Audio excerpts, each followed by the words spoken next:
The love that purifies. There's a ghastly moment in the year, generally about the beginning of August, when Jeeves insists on taking a holiday, the slacker, and legs it off to some seaside resort for a couple of weeks, leaving me stranded. This moment had now arrived, and we were discussing what was to be done with the young master. "I'd gathered the impression, sir," said Jeeves, "that you were proposing to accept Mr. Sipley's invitation to join him at his Hampshire residence?" I laughed, one of those bitter, rasping ones. "Correct, Jeeves, I was, but mercifully I was unable to discover young Sippy's foul plot in time. Do you know what? No, sir. My spies informed me that Sippy's fiancée, Miss Moon, was to be there. Also his fiancée's small brother, Master Moon. You see the hideous treachery lurking behind the invitation? You see the man's loathsome design? Obviously my job was to be the task of keeping Mrs. Moon and little Sebastian Moon interested and amused, while Sippy and his blighted girl went off for the day, roaming the pleasant woodlands and talking of this and that. I doubt if anyone had ever had a narrower escape. You remember little Sebastian?" "Yes, sir." "His goggle eyes, his golden curls?" "Yes, sir. I don't know why it is, but I've never been able to bear with fortitude anything in the shape of a kid with golden curls. Confronted with one, I feel the urge to step on him or drop things on him from a height."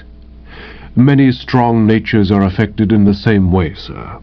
"So no Chez Sippy for me. Was that the front doorbell ringing?" "Yes, sir." "Somebody stands without?" "Yes, sir." "Better go and see who it is." "Yes, sir." He oozed off, to return a moment later bearing a telegram. I opened it, and a soft smile played about the lips. "Amazing how often things happen as if on a cue, Jeeves. This is from my Aunt Dahlia, inviting me down to her place in Worcestershire." "Most satisfactory, sir." "Yes. How I came to overlook her when searching for a haven, I can't think. The ideal home from home. Picturesque surroundings, company's own water, and the best cook in England. You haven't forgotten Anatole?" "No, sir." "And above all, Jeeves, at Aunt Dahlia's there should be an almost total shortage of blasted kids. True, there's her son Bonzo, who I take it will be home for the holidays, but I don't mind Bonzo. Buzz off and send a wire accepting." "Yes, sir." "And then shove a few necessaries together, including golf clubs and tennis racket." "Very good, sir. I'm glad that matters have been so happily adjusted." I think I've mentioned before that my Aunt Dahlia stands alone in the grim regiment of my aunts as a real good sort and a chirpy sportsman. She's the one, if you remember, who married old Tom Travers and, with the assistance of Jeeves, lured Mrs. Bingo Little's French cook, Anatole, away from Mrs. B.L. and into her own employment. To visit her is always a pleasure. She generally has some cheery birds staying with her, and there's none of that rot about getting up for breakfast, which one is sadly apt to find at country houses. It was, accordingly, with unalloyed lightness of heart that I edged the two-seater into the garage at Brinkley Court, Worcestershire, and strolled to the house by way of the shrubbery and the tennis lawn to report arrival. I'd just got across the lawn when a head poked itself out of the smoking-room window and beamed at me in an amiable sort of way. "Ah, Mr. Wooster," it said. "Aha!" "Ho, ho," I replied, not to be outdone in the courtesies. It had taken me a couple of seconds to place this head. I now perceived that it belonged to a rather moth-eaten septuagenarian of the name of Anstruther, an old friend of Aunt Dahlia's late father. I'd met him at her house in London once or twice. An agreeable cove, but somewhat given to nervous breakdowns. "Just arrived?" he asked, beaming as before. "This minute," I said, also beaming. "I fancy you'll find our good hostess in the drawing-room." "Right," I said, and after a bit more beaming to and fro, I pushed on. Aunt Dahlia was in the drawing-room and welcomed me with gratifying enthusiasm. She beamed, too. It was one of those big days for beamers. "Hello, ugly," she said. "So you're here. Thank heaven you're able to come." It was the right tone, and one I should be glad to hear in others of the family circle, notably my Aunt Agatha. "Always a pleasure to enjoy your hosp, Aunt Dahlia," I said cordially. "I anticipate a delightful and restful visit. I see you've got Mr. Anstruther staying here. Anybody else?" "Do you know Lord Snetism?" "I've met him, racing. He's here. And Lady Snetism. And Bonzo, of course." "Yes, and Thomas." "Uncle Thomas?" "No, he's in Scotland. Your cousin Thomas." "You don't mean Aunt Agatha's loathly son?" "Of course I do. How many cousin Thomases do you think you've got, fathead? Agatha's gone to Homburg and planted the child on me." I was visibly agitated. "But, Aunt Dahlia, do you realize what you've taken on? Have you an inkling of the sort of scourge you've introduced into your home? In the society of young Toss, strong men quail. He's England's premier fiend in human shape. There is no devilry beyond his scope." "That's what I've always gathered from the form book," agreed the relative. "But just now, curse him, he's behaving like something out of a Sunday school story. You see, poor old Mr. Anstruther is very frail these days, and when he found he was in a house containing 2 boys, he acted promptly. He offered a prize of £5 to whichever behaved best during his stay. The consequence is that ever since, Thomas has had large white wings sprouting out of his shoulders." A shadow seemed to pass across her face. She appeared embittered. "Mercenary little brute," she said. "I never saw such a sickeningly well-behaved kid in my life. It's enough to make one despair of human nature." I couldn't follow her. "But isn't that all to the good?" "No, it's not." "I can't see why. Surely a smug, oily toss about the house is better than a toss raging hither and thither and being a menace to society. Stands to reason." "It doesn't stand to anything of the kind. You see, Bertie, this good conduct prize has made matters a bit complex. There are wheels within wheels. The thing stirred Jane Snetism's sporting blood to such an extent that she insisted on having a bet on the result." A great light shone upon me. I got what she was driving at. "Ah," I said, "now I follow, now I see, now I comprehend.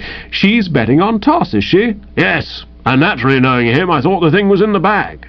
"Of course. I couldn't see myself losing. Heaven knows I have no illusions about my darling Bonzo. Bonzo is, and has been from the cradle, a pest. But to back him to win a good conduct contest with Thomas seemed to me simply money for jam." "Absolutely. And when it comes to devilry, Bonzo is just a good, ordinary selling plater, whereas Thomas is a classic yearling." "Exactly. I don't see that you have any cause to worry, Aunt Dahlia. Toss can't last. He's bound to crack." "Yes, but before that the mischief may be done." "Mischief?" "Yes, there's dirty work afoot, Bertie," said Aunt Dahlia gravely. "When I booked this bet, I reckoned without the hideous blackness of the Snetism souls. Only yesterday it came to my knowledge that Jack Snetism had been urging Bonzo to climb on the roof and boo down Mr. Anstruther's chimney." "No." "Yes. Mr. Anstruther is very frail, poor old fellow, and they would have frightened him into a fit. On coming out of which, his first action would have been to disqualify Bonzo and declare Thomas the winner by a default." "But Bonzo didn't boo." "No," said Aunt Dahlia, and a mother's pride rang in her voice. "He firmly refused to boo. Mercifully, he's in love at the moment, and it's quite altered his nature. He scorned the tempter." "In love? Who with?" "Lillian Gish. We had an old film of hers at the Bijou Dream in the village a week ago, and Bonzo saw her for the first time. He came out with a pale, set face, and ever since has been trying to lead a finer, better life.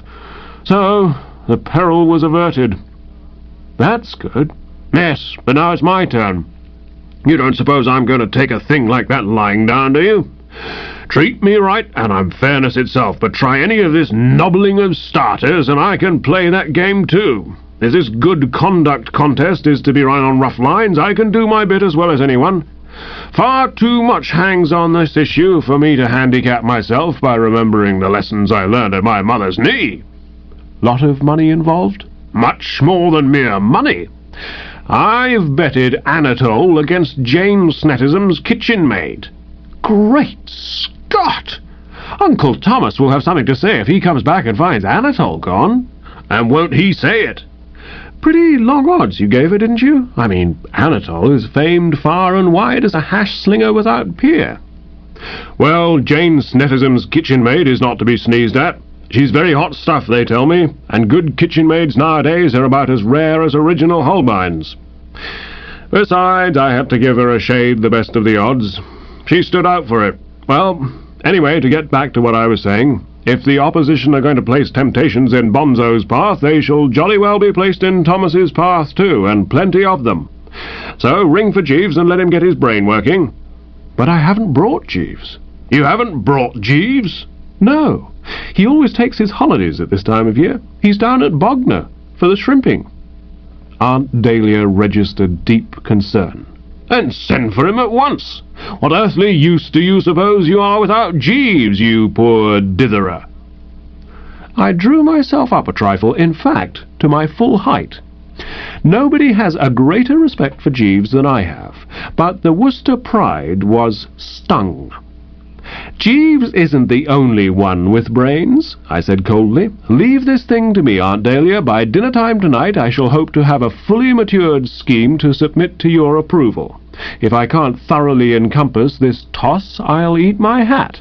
About all you'll get if Anatole leaves, said Aunt Dahlia in a pessimistic manner which I didn't like to see. I was brooding pretty tensely as I left the presence. I've always had a suspicion that Aunt Dahlia, while invariably matey and bonhomous and seeming to take pleasure in my society, has a lower opinion of my intelligence than I quite like. Too often it's her practice to address me as fathead, and if I put forward any little thought of idea or fancy in her hearing, it's apt to be greeted with the affectionate but jarring guffaw.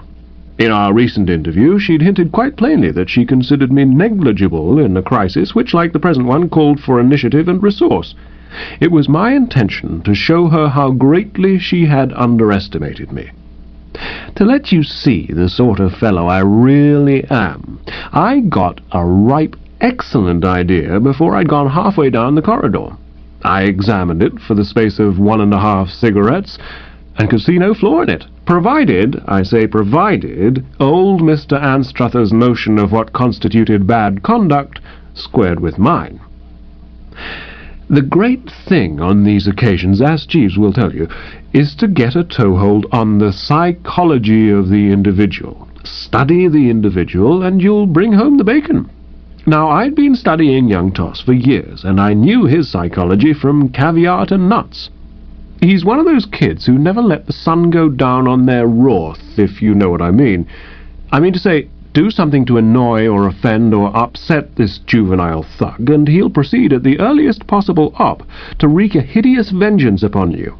Only the previous summer, for instance, it having been drawn to his attention that the latter had reported him for smoking, he'd marooned a cabinet minister on an island in the lake at Aunt Agatha's place in Hertfordshire, in the rain, mark you, and with no company but that of one of the nastiest-minded swans I have ever encountered.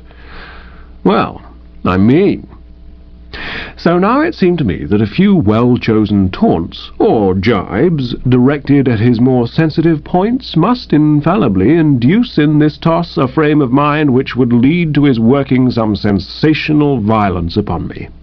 And if you wonder that I was willing to sacrifice myself to this frightful extent in order to do Aunt Dahlia a bit of good, I can only say that we Woosters are like that. The one point that seemed to me to want a spot of clearing up was this, viz., would old Mr. Anstruther consider an outrage perpetrated on the person of Bertram Wooster a crime sufficiently black to cause him to rule Toss out of the race? Or would he just give a senile chuckle and mumble something about boys being boys? Because if the latter, the thing was off. I decided to have a word with the old boy and make sure. He was still in the smoking room, looking very frail over the Morning Times. I got to the point at once. "Oh, Mr. Anstruther," I said. "What ho?" "I don't like the way the American market is shaping," he said. "I don't like this strong bear movement." "No?" I said. "Well, be that as it may. About this good conduct prize of yours." "Ah, you've heard of that, eh? I don't quite understand how you're doing the judging." No, it's very simple. I have a system of daily marks. At the beginning of each day I accord the two lads 20 marks apiece. These are subject to withdrawal either in small or large quantities according to the magnitude of the offence. To take a simple example, shouting outside my bedroom in the early morning would involve a loss of 3 marks, whistling 2. The penalty for a more serious lapse would be correspondingly greater. Before retiring to rest at night, I record the day's marks in my little book. Simple, but I think ingenious, Mr. Wooster?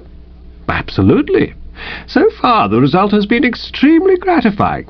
Neither of the little fellows has lost a single mark, and my nervous system is acquiring a tone which, when I learned that the two lads of immature years would be staying in the house during my visit, I confess I had not dared to anticipate.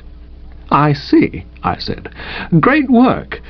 And how do you react to what I might call general moral turpitude? I beg your pardon? Well, I mean, when the thing doesn't affect you personally.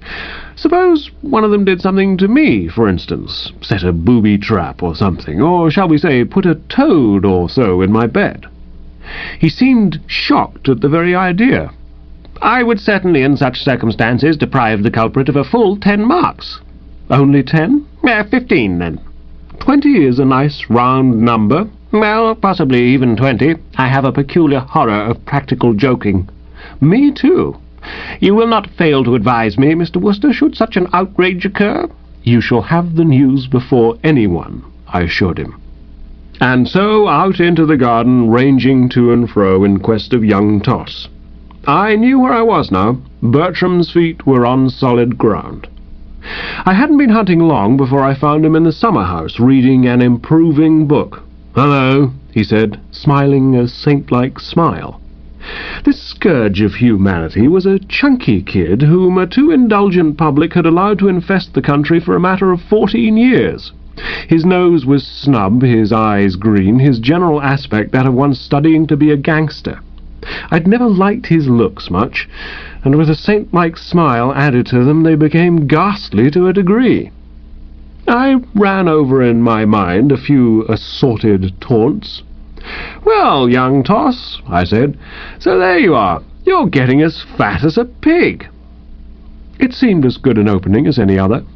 Experience had taught me that if there was a subject on which he was unlikely to accept persiflage in a spirit of amused geniality, it was this matter of his bulging tum. On the last occasion, when I had made a remark of this nature, he'd replied to me, child though he was, in terms which I would have been proud to have had in my own vocabulary. But now, though a sort of wistful gleam did flit for a moment into his eyes, he merely smiled in a more saint-like manner than ever.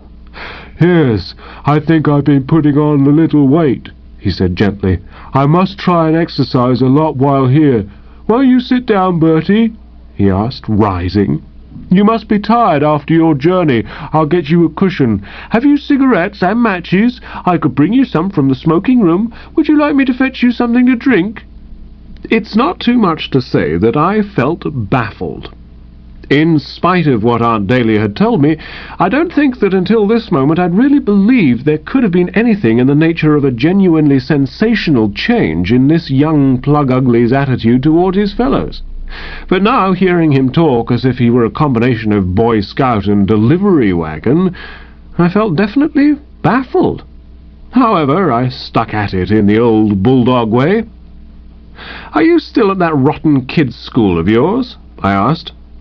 He might have been proof against jibes at his embonpoint, but it seemed to me incredible that he could have sold himself for gold so completely as to lie down under taunts directed at his school. I was wrong. The money lust evidently held him in its grip. He merely shook his head. "I left this term. I'm going to Pevenshurst next term." "They wear mortarboards there, don't they?" "Yes." "With pink tassels?" "Yes." "What a priceless ass you'll look," I said, but without much hope, and I laughed heartily. "I expect I shall," he said, and laughed still more heartily. "Mortarboards! Ha ha! Pink tassels! Ha ha ha!" I gave the thing up.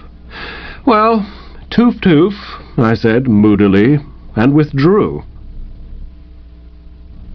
A couple of days later, I realized that the virus had gone even deeper than I'd thought. The kid was irredeemably sordid. It was old Mr. Anstruther who sprang the bad news. "Oh, Mr. Wooster," he said, meeting me on the stairs as I came down after a refreshing breakfast. "You were good enough to express an interest in this little prize for good conduct which I'm offering." "Oh, I explained to you my system of marking, I believe. Well, this morning I was impelled to vary it somewhat. The circumstances seemed to me to demand it.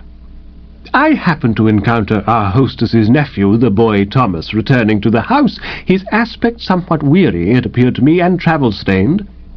I inquired of him where he'd been at that early hour.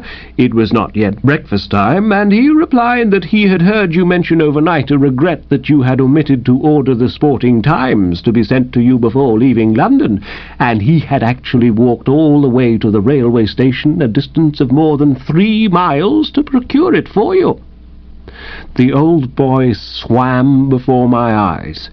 He looked like 2 old Mr. Anstruthers, both flickering at the edges. "What? I can understand your emotion, Mr. Wooster. I can appreciate it. It is indeed rarely that one encounters such unselfish kindliness in a lad of this age. So genuinely touched was I by the goodness of heart which the episode showed, that I have deviated from my original system, and awarded the little fellow a bonus of 15 marks. 15? On second thoughts I shall make it 20. That, as you yourself suggested, is a nice round number." He doddered away, and I bounded off to find Aunt Dahlia. "Aunt Dahlia," I said, "matters have taken a sinister turn." "You bet your Sunday spats they have," agreed Aunt Dahlia emphatically. "Do you know what happened just now? That crook, Snetism, who ought to be warned off the turf and hounded out of his clubs, offered Bonzo 10 shillings if he'd burst a paper bag behind Mr. Anstruther's chair at breakfast. Thank heaven the love of a good woman triumphed again. My sweet Bonzo merely looked at him and walked away in a marked manner. But it just shows you what we're up against." "We're up against worse than that, Aunt Dahlia," I said, and I told her what had happened. She was stunned, aghast, you might call it. "Thomas did that? Toss in person? Walked 6 miles to get you a paper? 6 miles and a bit? The young hound! Good heavens, Bertie, do you realize that he may go on doing these acts of kindness daily, perhaps twice a day? Is there no way of stopping him?" "None that I can think of. No, Aunt Dahlia, I must confess it, I am baffled. There is only one thing to do. We must send for Jeeves." "And about time," said the relative churlishly. "He ought to have been here from the start. Wire him this morning." There's good stuff in Jeeves. His heart is in the right place. The acid test does not find him wanting. Many men in his position, summoned back by a telegram in the middle of their annual vacation, might have cut up rough a bit, but not Jeeves.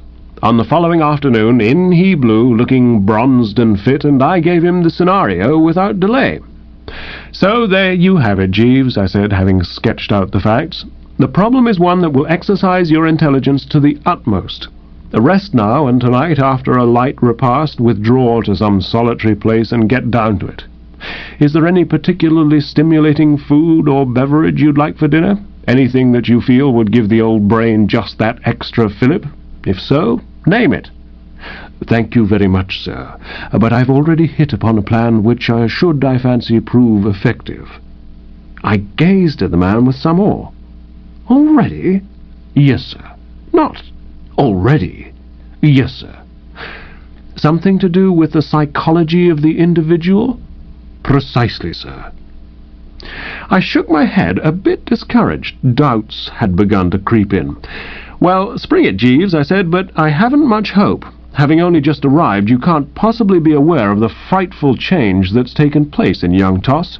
You're probably building on your knowledge of him when last seen. Useless, Jeeves. Stirred by the prospect of getting his hooks on 5 of the best, this blighted boy has become so dashed virtuous that his armour seems to contain no chink. I mocked at his waistline and sneered at his school, and he merely smiled in a pale, dying duck sort of way. Well, that'll show you. However, let's hear what you have to suggest." "It occurred to me, sir, that the most judicious plan in the circumstances would be for you to request Mrs. Travers to invite Master Sebastian Moon here for a short visit." I shook the onion again. The scheme sounded to me like apple sauce, and grade A apple sauce at that.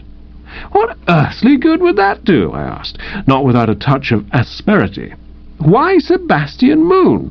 "He has golden curls, sir." "What of it?" "The strongest natures are sometimes not proof against long golden curls." Well, it was a thought, of course, but I can't say I was leaping about to any great extent. It might be that the sight of Sebastian Moon would break down Toss's iron self-control to the extent of causing him to inflict mayhem on the person, but I wasn't any too hopeful. "It may be so, Jeeves." "I don't think I'm too sanguine, sir. You must remember that Master Moon, apart from his curls, has a personality which is not uniformly pleasing. He is apt to express himself with a breezy candour, which I fancy Master Thomas might feel inclined to resent in one some years his junior." I had a feeling all along that there was a flaw somewhere, and now it seemed to me that I'd spotted it. "But, Jeeves, granted that little Sebastian is the pot of poison you indicate, why won't he act just as forcibly on young Bonzo as on Toss? Pretty silly we should look if our nominee started putting it across him. Never forget that already Bonzo is 20 marks down and falling back in the betting." "I do not anticipate any such contingency, sir. Master Travers is in love, and love is a very powerful restraining influence at the age of 13. I mused. "Well, we can but try it, Jeeves." "Yes, sir." "I'll get Aunt Dahlia to write to Sippy tonight." I'm bound to say that the spectacle of little Sebastian when he arrived 2 days later did much to remove pessimism from my outlook. If ever there was a kid whose whole appearance seemed to call aloud to any right-minded boy to lure him into a quiet spot and inflict violence upon him, that kid was undeniably Sebastian Moon. He reminded me strongly of little Lord Fauntleroy. I marked young Toss's demeanour closely at the moment of their meeting, and unless I was much mistaken, there came into his eyes the sort of look which would come into those of an Indian chief, a Chinchaguk, let's say, or Sitting Bull, just before he started reaching for his scalping knife. He had the air of one who's about ready to begin. True, his manner as he shook hands was guarded. Only a keen observer could have detected that he was stirred to his depths. But I had seen, and I summoned Jeeves forthwith. "Jeeves," I said, "if I appeared to think poorly of that scheme of yours, I now withdraw my remarks. I believe you found the way. I was noticing Toss at the moment of impact. His eyes had a strange gleam." "Indeed, sir." "He shifted uneasily on his feet, and his ears wiggled. He had, in short, the appearance of a boy who was holding himself in with an effort almost too great for his frail body." "Yes, sir." "Yes, Jeeves. I received a distinct impression of something being on the point of exploding. And tomorrow I shall ask Aunt Dahlia to take the 2 warts for a country ramble, to lose them in some sequestered spot, and to leave the rest to nature." "It's a good idea, sir." "It's more than a good idea, Jeeves," I said. "It's a pip." You know, the older I get, the more firmly do I become convinced that there is no such thing as a pip in existence. Again and again have I seen the apparently sure thing go phut. And now it's rarely indeed that I can be lured from my aloof scepticism. Fellows come sidling up to me at the drones and elsewhere, urging me to invest on some horse that can't lose even if he gets struck by lightning at the starting post. But Bertram Wooster shakes his head. He's seen too much of life to be certain of anything. If anyone had told me that my cousin Toss, left alone for an extended period of time with a kid of the superlative foulness of Sebastian Moon, would not only refrain from cutting off his curls with a pocket-knife and chasing him across country into a muddy pond, but would actually return home carrying the gruesome kid on his back because he'd got a blister on his foot, I would have laughed scornfully. I knew Toss. I knew his work. I'd seen him in action, and I was convinced that not even the prospect of collecting £5 would be enough to give him pause. And yet what happened? In the quiet even fall, when the little birds were singing their sweetest and all nature seemed to whisper of hope and happiness, the blow fell. I was chatting with old Mr. Anstruther on the terrace, when suddenly round a bend in the drive the two kids hove into view. Sebastian, seated on Toss's back, his hat off and his golden curls floating on the breeze, was singing as much as he could remember of a comic song, and Toss, bowed down by the burden, but carrying on gamely, was trudging along, smiling that bally, saint-like smile of his. He parked the kid on the front steps and came across to us.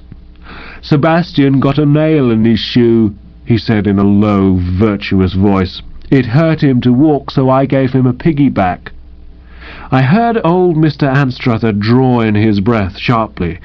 "All the way home?" "Yes, sir." "In this hot sunshine?" "Yes, sir." "But wasn't he very heavy?" "He was a little, sir," said Toss, uncorking the saint-like once more.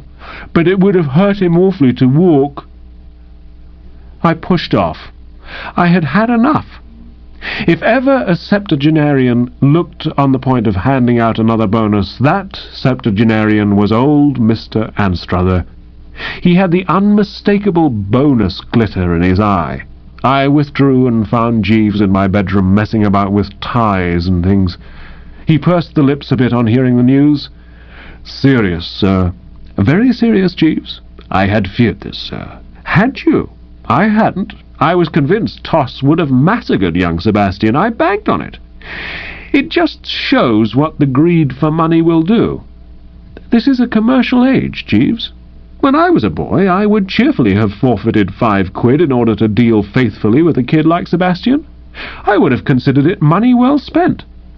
"You're mistaken, sir, in your estimate of the motives actuating Master Thomas. It was not a mere desire to win £5 that caused him to curb his natural impulses."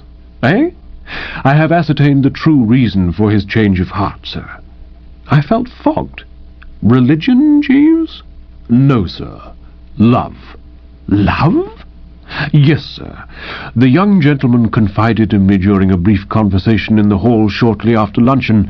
We had been speaking for a while on neutral subjects when he suddenly turned a deeper shade of pink, and after some slight hesitation inquired of me if I did not think Miss Greta Garbo the most beautiful woman at present in existence." I clutched the brow. "Jeeves, don't tell me Toss is in love with Greta Garbo." "Yes, sir. Unfortunately such is the case. He gave me to understand that it had been coming on for some time, and her last picture settled the issue."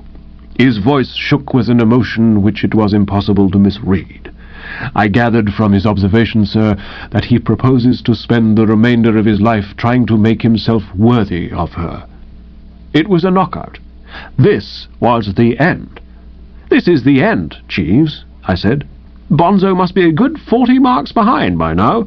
Only some sensational and spectacular outrage upon the public weal on the part of young Toss could have enabled him to wipe out the lead, and of that there is now apparently no chance. The eventuality does appear remote, sir." I brooded. "Uncle Thomas will have a fit when he comes back and finds Anatole gone." "Yes, sir." "Aunt Dahlia will drain the bitter cup to the dregs." "Yes, sir." "And speaking from a purely selfish point of view, the finest cooking I've ever bitten will pass out of my life forever, unless the Snetisms invite me to take potluck, and that eventuality is also remote." "Yes, sir." "And then the only thing I can do is square the shoulders and face the inevitable." "Yes, sir." "Like some aristocrat of the French Revolution popping into the tumbril, what? The brave smile, the stiff upper lip." "Yes, sir." "Right-ho, then. Is the shirt studded?" "Yes, sir." "The tie chosen?" "Yes, sir." "The collar and evening underwear all in order?" "Yes, sir." "Then I'll have a bath and be with you in 2 ticks." It's all very well to talk about the brave smile and the stiff upper lip, but my experience, and I dare say others have found the same, is that they're a dashed sight easier to talk about than actually to fix on the face. For the next few days, I'm bound to admit, I found myself, in spite of every effort, registering gloom pretty consistently. For as if to make things tougher than they might have been, Anatole, at this juncture, suddenly developed a cooking streak which put all his previous efforts in the shade. Night after night we sat at the dinner table, the food melting in our mouths, and Aunt Dahlia would look at me, and I would look at Aunt Dahlia, and the male snetism would ask the female snetism in a ghastly, gloating sort of way if she'd ever tasted such cooking, and the female snetism would smirk at the male snetism and say she'd never had in all her puff, and I would look at Aunt Dahlia, and Aunt Dahlia would look at me, and our eyes would be full of unshed tears, if you know what I mean. And all the time old Mr. Anstruther's visit drawing to a close, the sands running out, so to speak. And then on the very last afternoon of his stay, the thing happened. It was one of those warm, drowsy, peaceful afternoons. I was up in my bedroom getting off a spot of correspondence which I'd neglected of late, and from where I sat I looked down on the shady lawn fringed with its gay flower beds. There was a bird or two hopping about, a butterfly or so fluttering to and fro, and an assortment of bees buzzing hither and thither. In a garden chair sat old Mr. Anstruther getting his 8 hours. It was a sight which, had I had less on my mind, would no doubt have soothed the old soul a bit. The only blot on the landscape was Lady Snetism, walking among the flower beds and probably sketching out future menus, curse her. And so for a time everything carried on. The birds hopped, the butterflies fluttered, the bees buzzed, and old Mr. Anstruther snored, all in accordance with the programme. And I worked through a letter to my tailor to the point where I proposed to say something pretty strong about the way the right sleeve of my last coat bagged. There was a tap on the door, and Jeeves entered, bringing the second post. I laid the letters listlessly on the table beside me. "Well, Jeeves," I said somberly. "Sir." "Mr. Anstruther leaves tomorrow." "Yes, sir." I gazed down at the sleeping septuagenarian. "In my young days, Jeeves," I said, "however much I might have been in love, I could never have resisted the spectacle of an old gentleman asleep like that in a deck-chair. I would have done something to him, no matter what the cost." "Indeed, sir." "Yes, probably with a pea-shooter. But the modern boy is degenerate. He's lost his vim. I suppose Toss is indoors on this lovely afternoon showing Sebastian his stamp album or something." "Ha!" I said, and I said it rather nastily. "I fancy Master Thomas and Master Sebastian are playing in the stable-yard, sir. I encountered Master Sebastian not long back, and he informed me he was on his way thither." "The motion pictures, Jeeves," I said, "are the curse of the age. But for them, if Toss had found himself alone in a stable-yard with a kid like Sebastian—" I broke off. From some point to the southwest, out of my line of vision, there had proceeded a piercing squeal. It cut through the air like a knife, and old Mr. Anstruther leaped up as if it had run into the fleshy part of his leg. And the next moment little Sebastian appeared, going well, and followed at a short interval by Toss, who was going even better. In spite of the fact that he was hampered in his movements by a large stable bucket which he bore in his right hand, Toss was running a great race. He'd almost come up with Sebastian when the latter, with great presence of mind, dodged behind Mr. Anstruther, and there for a moment the matter rested. But only for a moment. Toss, for some reason plainly stirred to the depths of his being, moved adroitly to one side, and poising the bucket for an instant, discharged its contents. And Mr. Anstruther, who'd just moved to the same side, received, as far as I could gather from a distance, the entire consignment. In 1 second, without any previous training or upbringing, he'd become the wettest man in Worcestershire. "Jeeves!" I cried. "Yes, indeed, sir," said Jeeves, and seemed to me to put the whole thing in a nutshell. Down below things were hotting up nicely. Old Mr. Anstruther may have been frail, but he undoubtedly had his moments. I've rarely seen a man of his years conduct himself with such a lissom abandon. There was a stick lying beside the chair, and with this in hand he went into action like a 2-year-old. A moment later he and Toss had passed out of the picture round the side of the house, Toss cutting out a rare pace, but, judging from the sounds of anguish, not quite good enough to distance the field. The tumult and the shouting died, and after gazing for a while with considerable satisfaction at the Snetism, who was standing there with a sandbagged look, watching her nominee pass right out of the betting, I turned to Jeeves. I felt quietly triumphant. It's not often that I score off him, but now I had scored in no uncertain manner. "You see, Jeeves," I said, "I was right, and you were wrong. Blood will tell. Once a toss, always a toss. Can the leopard change his spots, or the Ethiopian his whatnot? What was that thing they used to teach us at school about expelling nature? You may expel nature with a pitchfork, sir, but she will always return. In the original Latin—" "Never mind about the original Latin. The point is that I told you Toss could not resist those curls, and he couldn't. You would have it that he could. I do not fancy it was the curls that caused the upheaval, sir. Must have been. No, sir. I think Master Sebastian had been speaking disparagingly of Miss Garbo." "Eh? Why would he do that?" "I suggested that he should do so, sir, not long ago when I encountered him on his way to the stable-yard. It was a move which he was very willing to take, as he informed me that in his opinion Miss Garbo was definitely inferior both in beauty and talent to Miss Clara Bow, for whom he has long nourished a deep regard.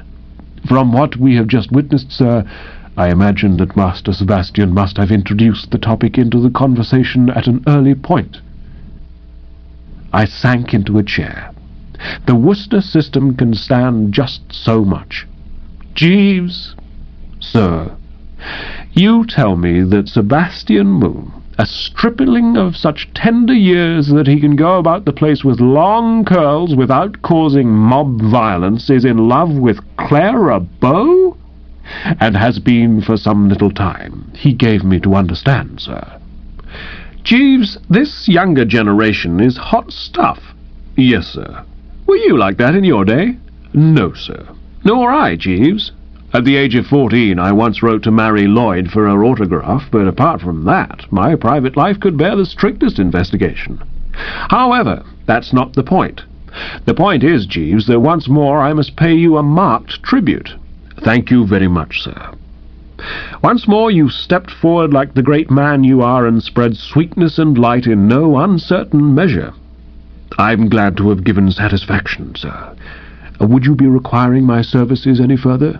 You mean you wish to return to Bognor and its shrimps? Do so, Jeeves, and stay there another fortnight if you wish, and may success attend your net." "Thank you very much, sir." I eyed the man fixedly. His head stuck out at the back, and his eyes sparkled with the light of pure intelligence. "I'm sorry for the shrimp that tries to pit its feeble cunning against you, Jeeves," I said, and I meant it. This ends The Love That Purifies. Jeeves and the Old School Chum. In the autumn of the year in which Yorkshire Pudding won the Manchester November Handicap, the fortunes of my old pal Richard Bingo Little seemed to have reached their... what's the word I want? He was, to all appearances, absolutely on plush. He ate well, slept well, was happily married, and his uncle Wilberforce, having at last handed in his dinner pail, respected by all, had come into possession of a large income and a fine old place in the country about 30 miles from Norwich. Buzzing down there for a brief visit, I came away convinced that if ever a bird was sitting on top of the world, that bird was Bingo. I had to come away because the family was shooting me off to Harrogate to chaperone my Uncle George, whose liver had been giving him the elbow again. But as we sat pushing down the morning meal on the day of my departure, I readily agreed to play a return date as soon as ever I could fight my way back to civilization. "Come in time for the Lakenham races," urged young Bingo. He took aboard a second cargo of sausages and bacon, for he'd always been a good trencherman, and the country air seemed to improve his appetite. "We're going to motor over with a luncheon basket and more or less revel." I was just about to say that I would make a point of it when Mrs. Bingo, who was opening letters behind the coffee apparatus, suddenly uttered a pleased yowl. "Oh, sweetie lambkin," she cried. Mrs. B, if you remember, before her marriage, was the celebrated female novelist Rosie M. Banks, and it's in some such ghastly fashion that she habitually addresses the other half of the sketch. She's got that way, I take it, from a lifetime of writing heartthrob fiction for the masses. Bingo doesn't seem to mind. I suppose, seeing that the little woman is the author of such outstanding bilge as Mervyn Keane Clubman and Only a Factory Girl, he's thankful it isn't anything worse. "Oh, sweetie lambkin, isn't that lovely?" "What?" "Laura Pike wants to come here." "Who?" "You must have heard me speak of Laura Pike. She was my dearest friend at school. I simply worshipped her. She always had such a wonderful mind. She wants us to put her up for a week or two." "Right-ho, bung her in." "You're sure you don't mind?" "Of course not. Any pal of yours." "Darling," said Mrs. Bingo, blowing him a kiss. "Angel," said Bingo, going on with the sausages. "All very charming, in fact. Pleasant domestic scene, I mean. Cheery give and take in the home and all that. I said as much to Jeeves as we drove off.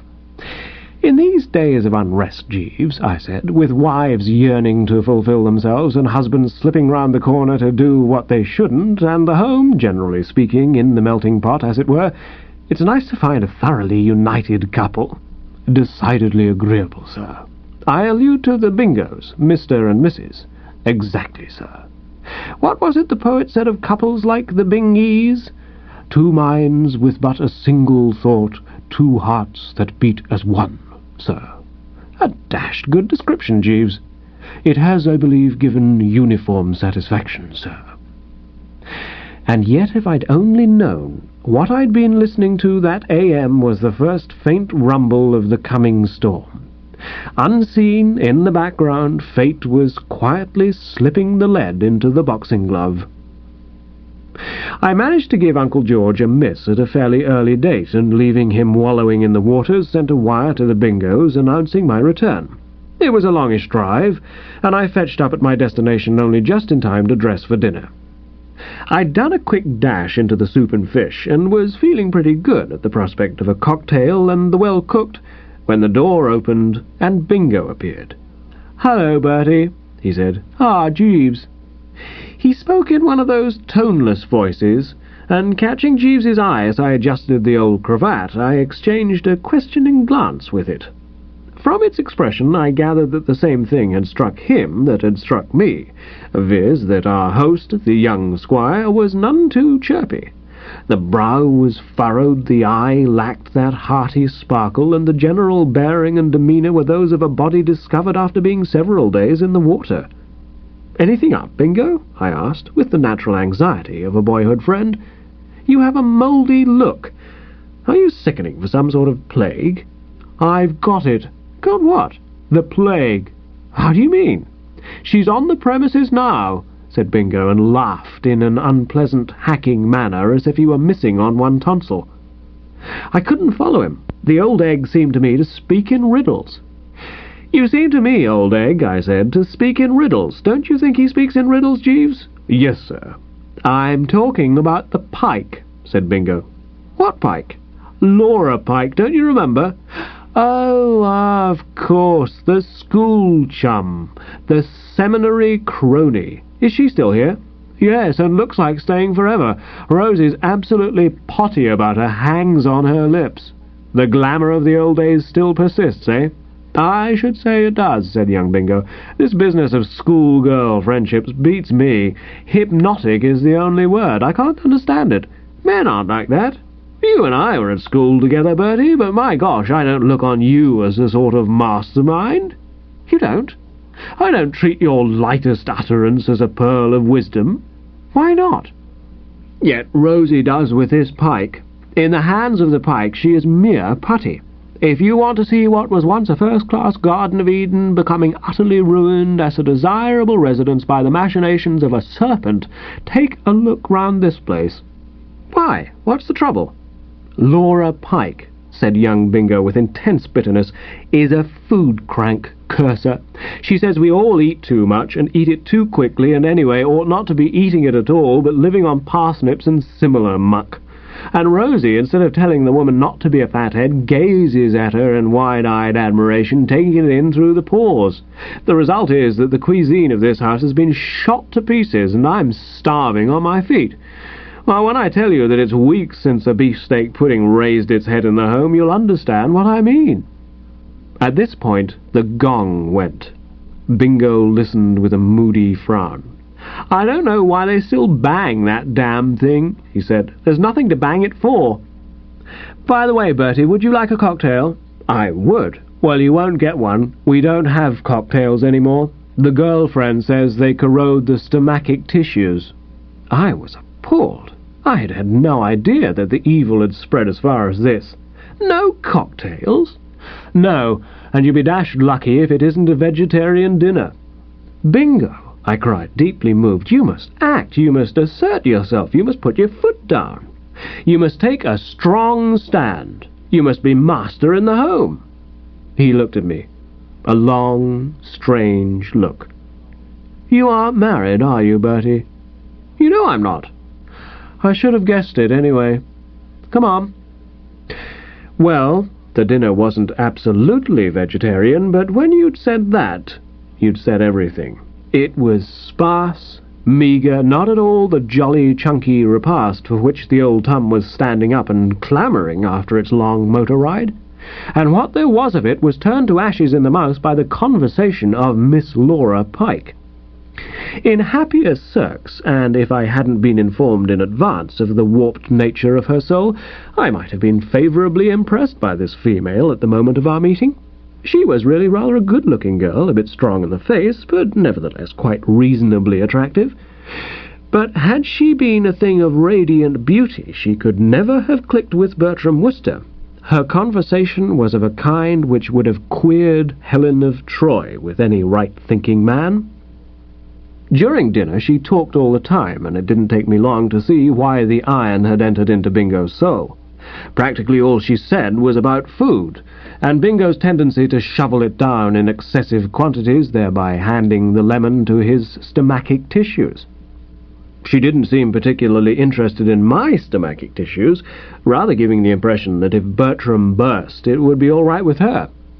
It was on young Bingo that she concentrated as the brand to be saved from the burning, gazing at him like a high priestess at the favourite, though erring disciple. She told him all the things that were happening to his inside because he would insist on eating stuff lacking in fat-soluble vitamins. She spoke freely of proteins, carbohydrates, and the physiological requirements of the average individual. She wasn't a girl who believed in mincing her words, and a racy little anecdote she told about a man who refused to eat prunes had the effect of causing me to be a non-starter for the last 2 courses. "Jeeves," I said on reaching the sleeping chamber that night, "I don't like the look of things."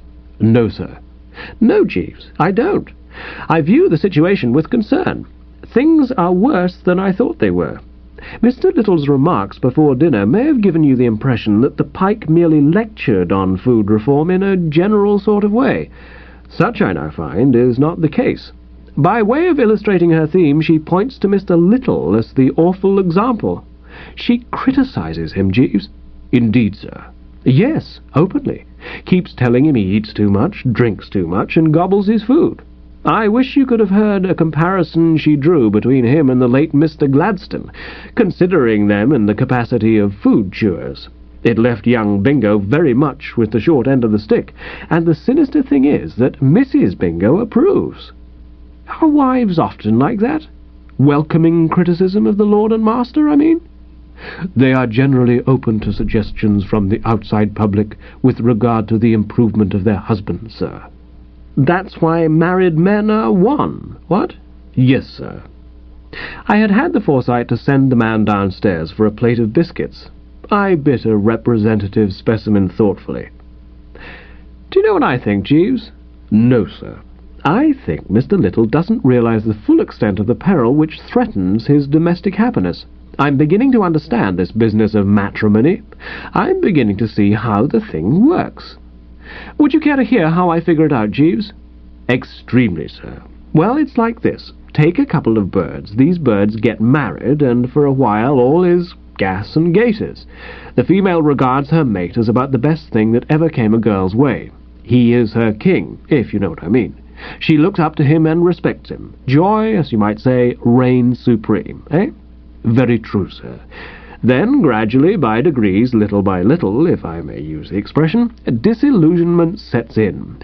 She sees him eating a poached egg, and the glamour starts to fade.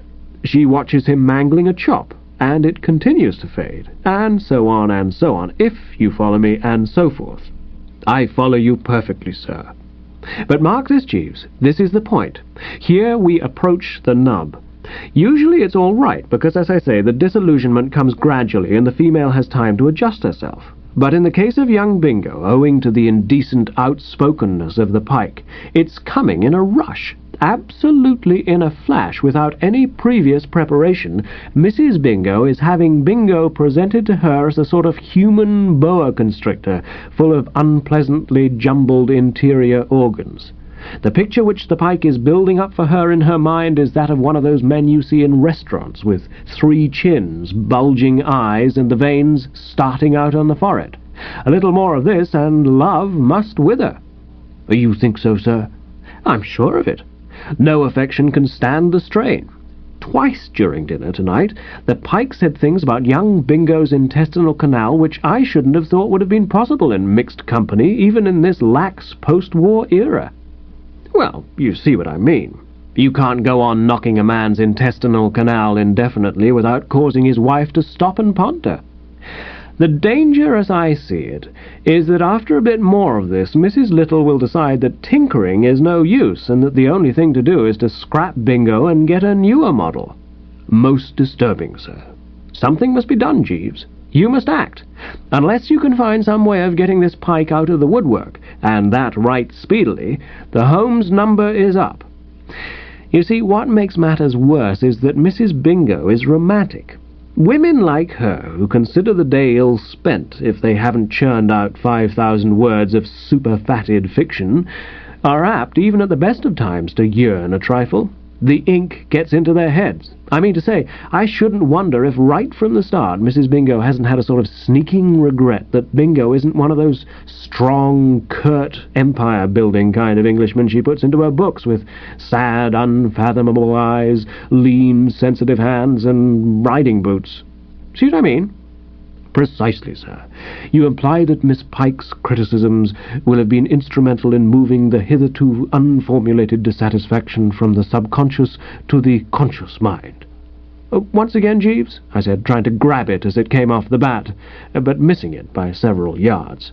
He repeated the dose. Well, I dare say you're right, I said. Anyway, the point is, PMG Pike must go. How do you propose to set about it? I fear I have nothing to suggest at the moment, sir. Come, Jeeves. I fear not, sir. Possibly after I've seen the lady. You mean you want to study the psychology of the individual, and why not? Precisely, sir. Well, I don't know how you're going to do it.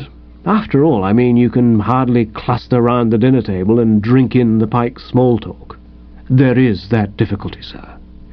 Your best chance, it seems to me, will be when we go to the Lakenham races on Thursday. We shall feed out of a luncheon basket in God's air, and there's nothing to stop you hanging about and passing the sandwiches. Prick the ears and be at your most observant, then, is my advice. Very good, sir. Very good, Jeeves.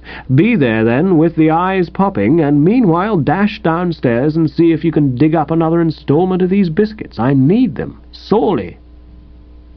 The morning of the Lakenham races dawned bright and juicy. A casual observer would have said that God was in his heaven and all right with the world. It was one of those days you sometimes get latish in the autumn, when the sun beams, the birds toot, and there's a bracing tang in the air that sends the blood beetling briskly through the veins. Personally, however, I wasn't any too keen on the bracing tang. It made me feel so exceptionally fit that almost immediately after breakfast I found myself beginning to wonder what there'd be for lunch. And the thought of what there probably would be for lunch, if the Pike's influence made itself felt, lowered my spirits considerably. "I fear the worst, Jeeves," I said. "Last night at dinner Miss Pike threw out the remark that the carrot was the best of all vegetables, having an astonishing effect on the blood and beautifying the complexion.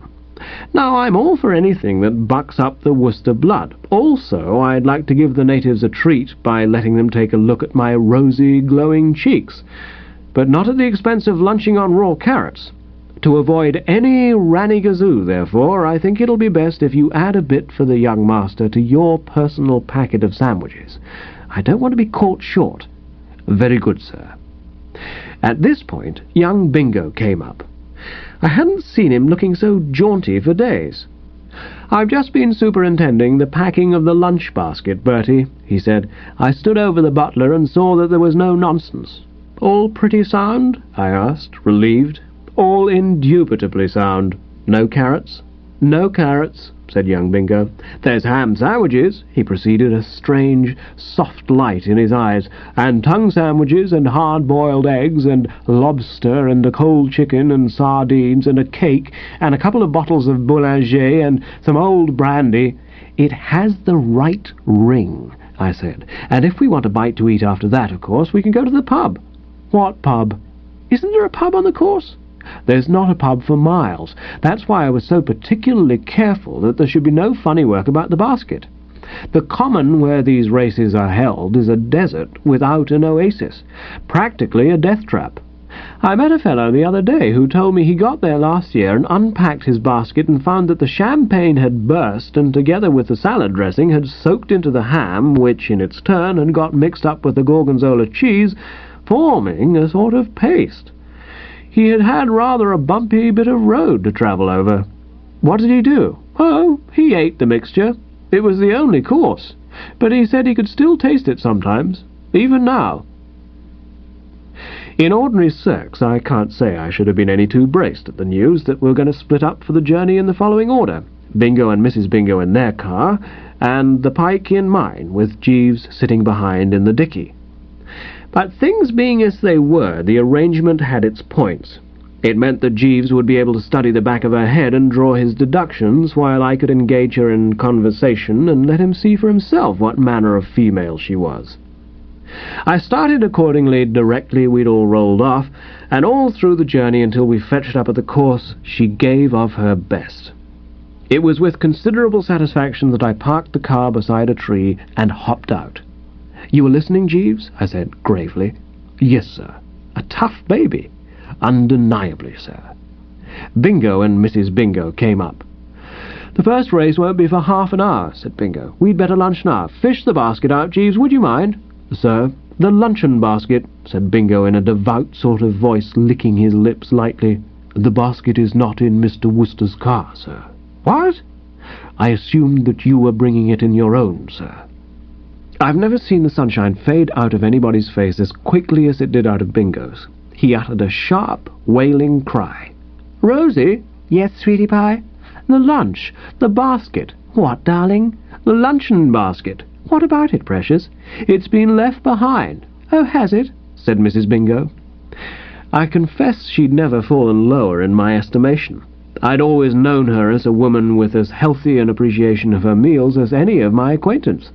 A few years previously, when my Aunt Dahlia had stolen her French cook Anatole, she'd called Aunt Dahlia some names in my presence which had impressed me profoundly.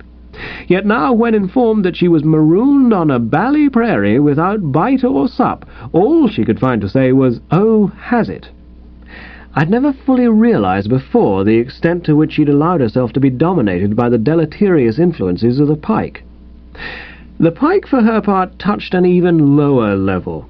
"It's just as well," she said, and her voice seemed to cut Bingo like a knife. "Luncheon is a meal better omitted.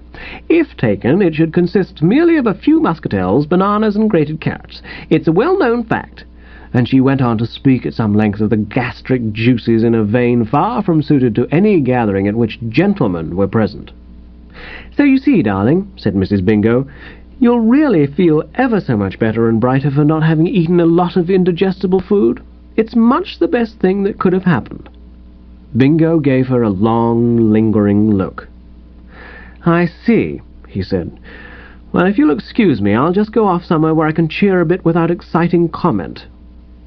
I perceived Jeeves withdrawing in a meaning manner, and I followed him, hoping for the best.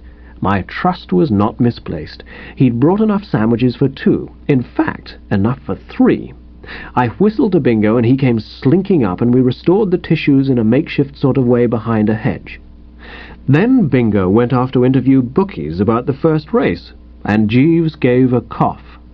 "Swallowed a crumb the wrong way?" I said. "No, sir, I thank you. It's merely that I desired to express a hope that I hadn't been guilty of taking a liberty, sir." "How?" "In removing the luncheon basket from the car before we started, sir." I quivered like an aspen. I stared at the man, aghast, shocked to the core. "You, Jeeves?" I said. And I should rather think Caesar spoke in the same sort of voice on finding Brutus puncturing him with a sharp instrument. "You mean to tell me that it was you who deliberately, if that's the word I want—" "Yes, sir. It seemed to me the most judicious course to pursue. It wouldn't have been prudent, in my opinion, to have allowed Mrs. Little, in her present state of mind, to witness Mr. Little eating a meal on the scale which he outlined in his remarks this morning." I saw his point. "True, Jeeves," I said, thoughtfully. "I see what you mean. If young Bingo has a fault, it's that when in the society of a sandwich he's apt to get a bit rough. I've picnicked with him before, many a time and oft, and his method of approach to the ordinary tongue or ham sandwich rather resembles that of the lion, the king of beasts, tucking into an antelope. Add lobster and cold chicken, and I admit the spectacle might have been something of a jar for the consort. Still, all the same, nevertheless." "And there is another aspect of the matter, sir." "What's that?" "A day spent without nourishment in the keen autumnal air may induce in Mrs. Little a frame of mind not altogether in sympathy with Miss Pike's views on diet." I shook the head. I hated to damp the man's pretty enthusiasm, but it had to be done. "Abandon the idea, Jeeves," I said. "I fear you haven't studied the sex as I have. Missing her lunch means little or nothing to the female of the species. The feminine attitude towards lunch is notoriously airy and casual. Where you've made your bloomer is in confusing lunch with tea. Hell, it's well known, has no fury like a woman who wants her tea and can't get it. At such times the most amiable of the sex become mere bombs which a spark may ignite. But lunch, Jeeves, no. I should have thought you would have known that, a bird of your established intelligence." "No doubt you're right, sir. If you could somehow arrange for Mrs. Little to miss her tea. But these are idle dreams, Jeeves. By tea-time she'll be back at the old home in the midst of plenty. It only takes an hour to do the trip. The last race is over shortly after 4. By 5 o'clock Mrs. Little will have her feet tucked under the table and will be revelling in buttered toast. I'm sorry, Jeeves, but your scheme was a washout from the start. No earthly, a dud." "I appreciate the point you've raised, sir. What you say is extremely true." "Unfortunately. Well, there it is. The only thing to do seems to be to get back to the course and try to skin a bookie or two, and forget." Well, the long day wore on, so to speak. I can't say I enjoyed myself much. I was distraught, if you know what I mean. Preoccupied. From time to time assorted clusters of spavined local horses clumped down the course with farmers on top of them, but I watched them with a languid eye. To get into the spirit of one of these rural meetings, it's essential that the subject have a good fat lunch inside him. Subtract the lunch, and what ensues? Ennui. Not once, but many times during the afternoon, I found myself thinking hard thoughts about Jeeves. The man seemed to me to be losing his grip. A child could have told him that that footling scheme of his wouldn't have got him anywhere. I mean to say, when you reflect that the average woman considers she's lunched luxuriously if she swallows a couple of macaroons, half a chocolate eclair, and a raspberry vinegar, is she going to be peevish because you do her out of her midday sandwich? Of course not. Perfectly ridiculous, too silly for words. All that Jeeves had accomplished by his bally trying to be clever was to give me a feeling as if foxes were gnawing my vitals and a strong desire for home. It was a relief, therefore, when, as the shades of evening were beginning to fall, Mrs. Bingo announced her intention of calling it a day and shifting. "Would you mind very much missing the last race, Mr. Wooster?" she asked. "I'm all for it," I replied cordially. "The last race means little or nothing in my life. Besides, I'm a shilling and sixpence ahead of the game, and the time to leave off is when you're winning." "Laura and I thought we'd go home. I feel I should like an early cup of tea. Bingo says he'll stay on, so I thought you could drive our car and he would follow later in yours with Jeeves." "Righto. You know the way?" "Oh yes, main road as far as that turning by the pond and then across country. I can direct you from there." I sent Jeeves to fetch the car, and presently we were bowling off in good shape. The short afternoon had turned into a rather chilly, misty sort of evening, the kind of evening that sends a fellow's thoughts straying off in the direction of hot Scotch and water with a spot of lemon in it. I put the foot firmly on the accelerator, and we did the 5 or 6 miles of main road in quick time. Turning eastward at the pond, I had to go a bit slower, for we'd struck a wildish stretch of country where the going wasn't so good. I don't know any part of England where you feel so off the map as on the by-roads of Norfolk.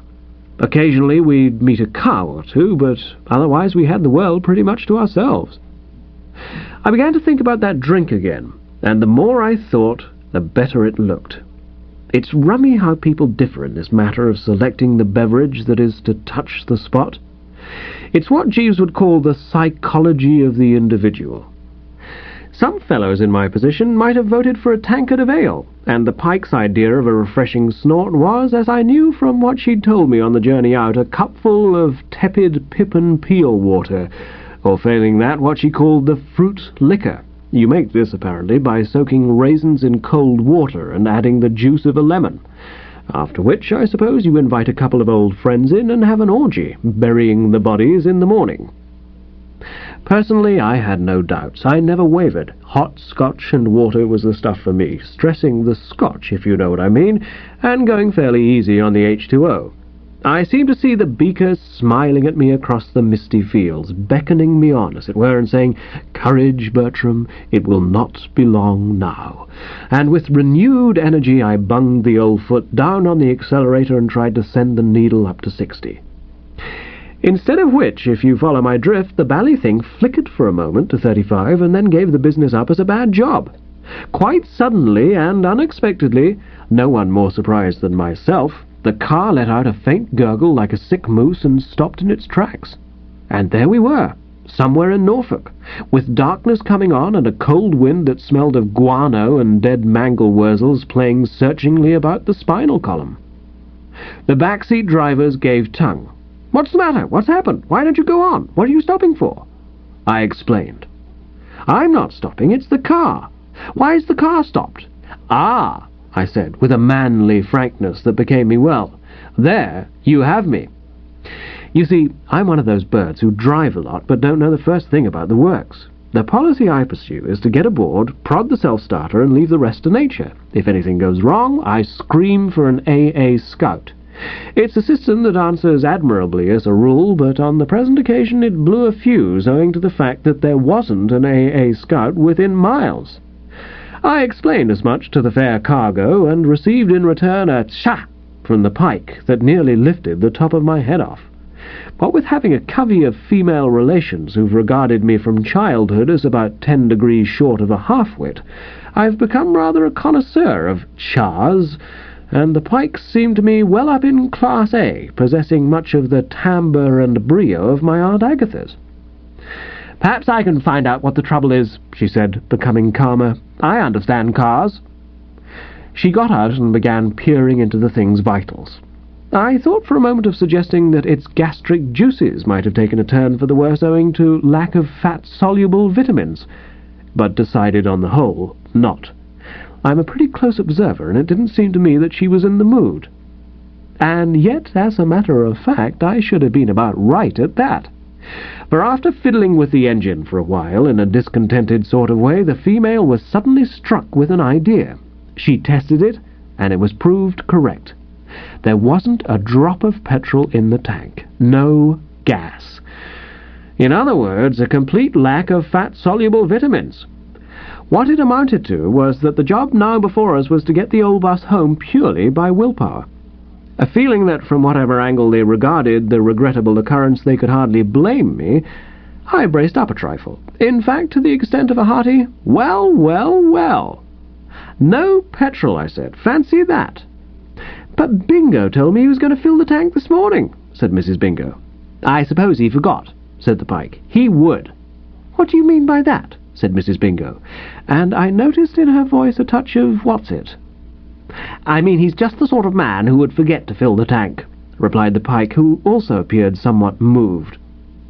"I should be very much obliged, Laura," said Mrs. Bingo, doing the heavy, loyal little woman stuff, "if you would refrain from criticizing my husband." "Cha," said the Pike. "And don't say cha," said Mrs. Bingo. "I shall say whatever I please," said the Pike. "Ladies, ladies," I said. "Ladies, ladies, ladies." It was rash. Looking back, I can see that. One of the first lessons life teaches us is that on these occasions of back-chat between the delicately nurtured, a man should retire into the offing, curl up in a ball, and imitate the prudent tactics of the opossum, which, when danger is in the air, pretends to be dead, frequently going to the length of hanging out crepe and instructing its friends to stand round and say what a pity it all is. The only result of my dash at the soothing intervention was that the Pike turned on me like a wounded leopardess. "Well," she said, "aren't you proposing to do anything, Mr. Wooster?" "What can I do?" "There's a house over there. I should have thought it would be well within even your powers to go and borrow a tin of petrol." I looked. There was a house, and one of the lower windows was lighted, indicating to the trained mind the presence of a ratepayer. "A very sound and brainy scheme," I said ingratiatingly. "I will first honk a little on the horn to show we're here, and then rapid action."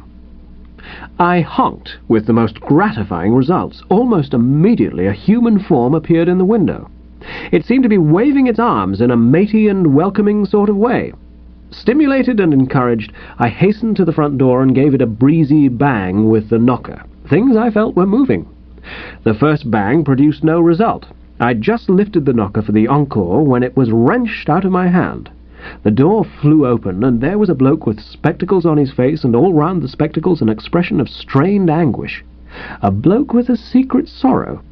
I was sorry he had troubles, of course, but having some of my own, I came right down to the agenda without delay.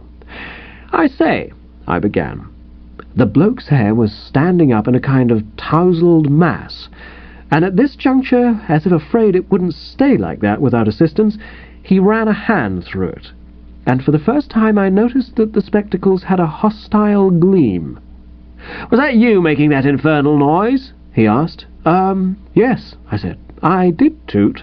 "Toot once more, just once," said the bloke, speaking in a low, strangled voice, "and I'll shred you up into little bits with my bare hands. My wife's gone out for the evening, and after hours of ceaseless toil, I've managed to get the baby to sleep.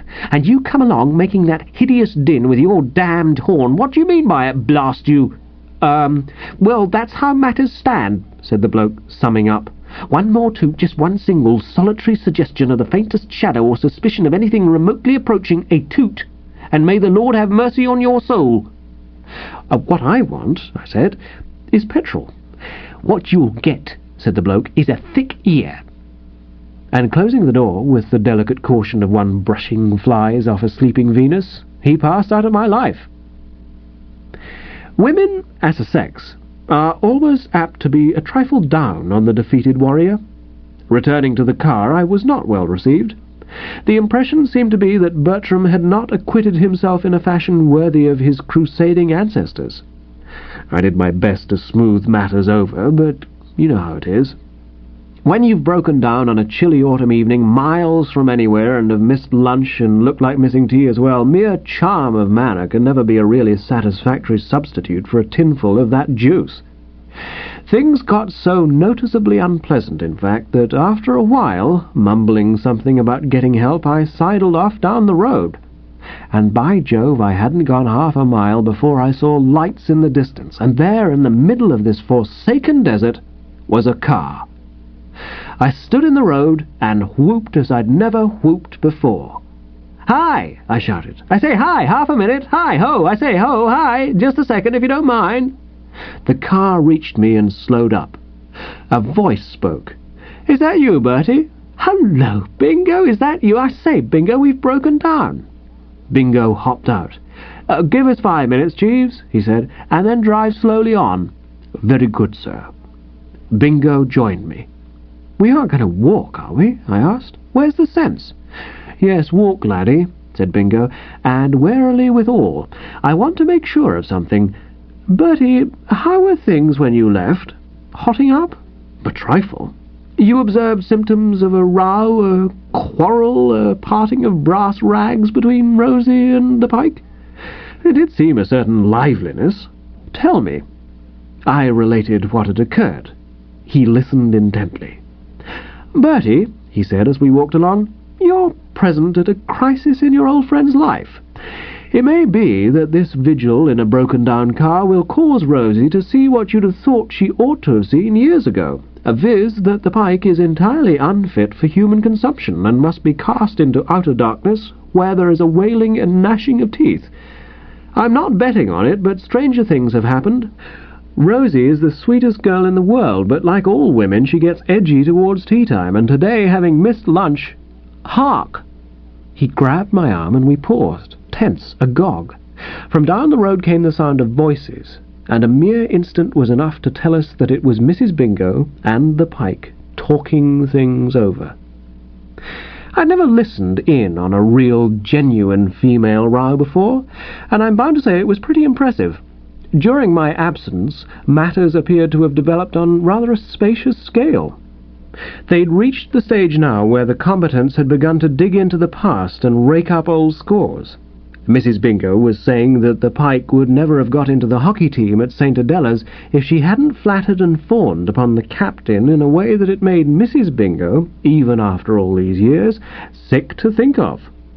The Pike replied that she'd refrained from mentioning it until now, having always felt it better to let bygones be bygones, but that if Mrs. Bingo supposed her to be unaware that Mrs. Bingo had won the Scripture Prize by taking a list of the kings of Judah into the examination room tucked into her middy blouse, Mrs. Bingo was vastly mistaken.